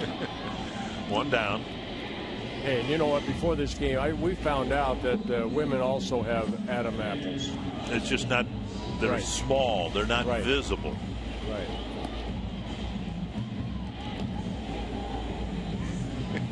Sox, Tyler Collins. And that's all I'll say about that. Restraint. When did you learn restraint? Right now. 1 strike to Tyler Collins. White Sox got a run in the 8th, still batting. It's 3-1 Kansas City. Again, if the Royals can get a win tonight, they will have clinched a playoff spot for the first time since 1985. 1-1. Now, imagine what it might be like, and the White Sox can very easily come back and take the game away from the Royals. But the natural tendency would be to really cut loose and have a lot of fun on a Friday night in Chicago and celebrate it. But there's so much more at stake in the last 2 games, with the Twins apparently winning this game. I mean, you certainly want to celebrate your first playoff appearance since 1985. Liner to Mauer, 2 down. But now the division race moves to the front burner if it's only 1 game out. Right. 2 down. And Don Kelly. If they get in, I'm sure the bubblies will be flowing, but not in them, you know, just around them. Because they know the importance of being ready for the next day. And I believe it's a day game there tomorrow, isn't it? I'll check. We were told it's a night game. I've got Kansas City on my schedule, and the league schedule, it says tomorrow Kansas City, Chicago playing a day game.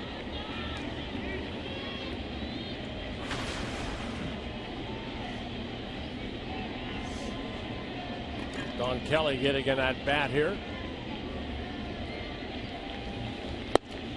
Down low, 1-1.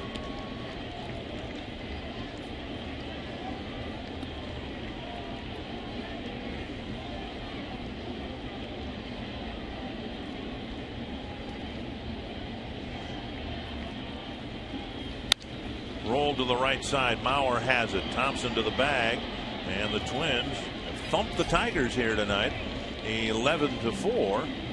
And have regained the edge in the season series. Good win for the Twins. You know what? The Tigers are trying to win that division, but the Twins kind of put a halt on it right now. Very good win for the ball club. Tom Hanneman, we assume that A.J. Octor will be declared the winning pitcher here. Now, if you grew up in Toledo, Ohio, about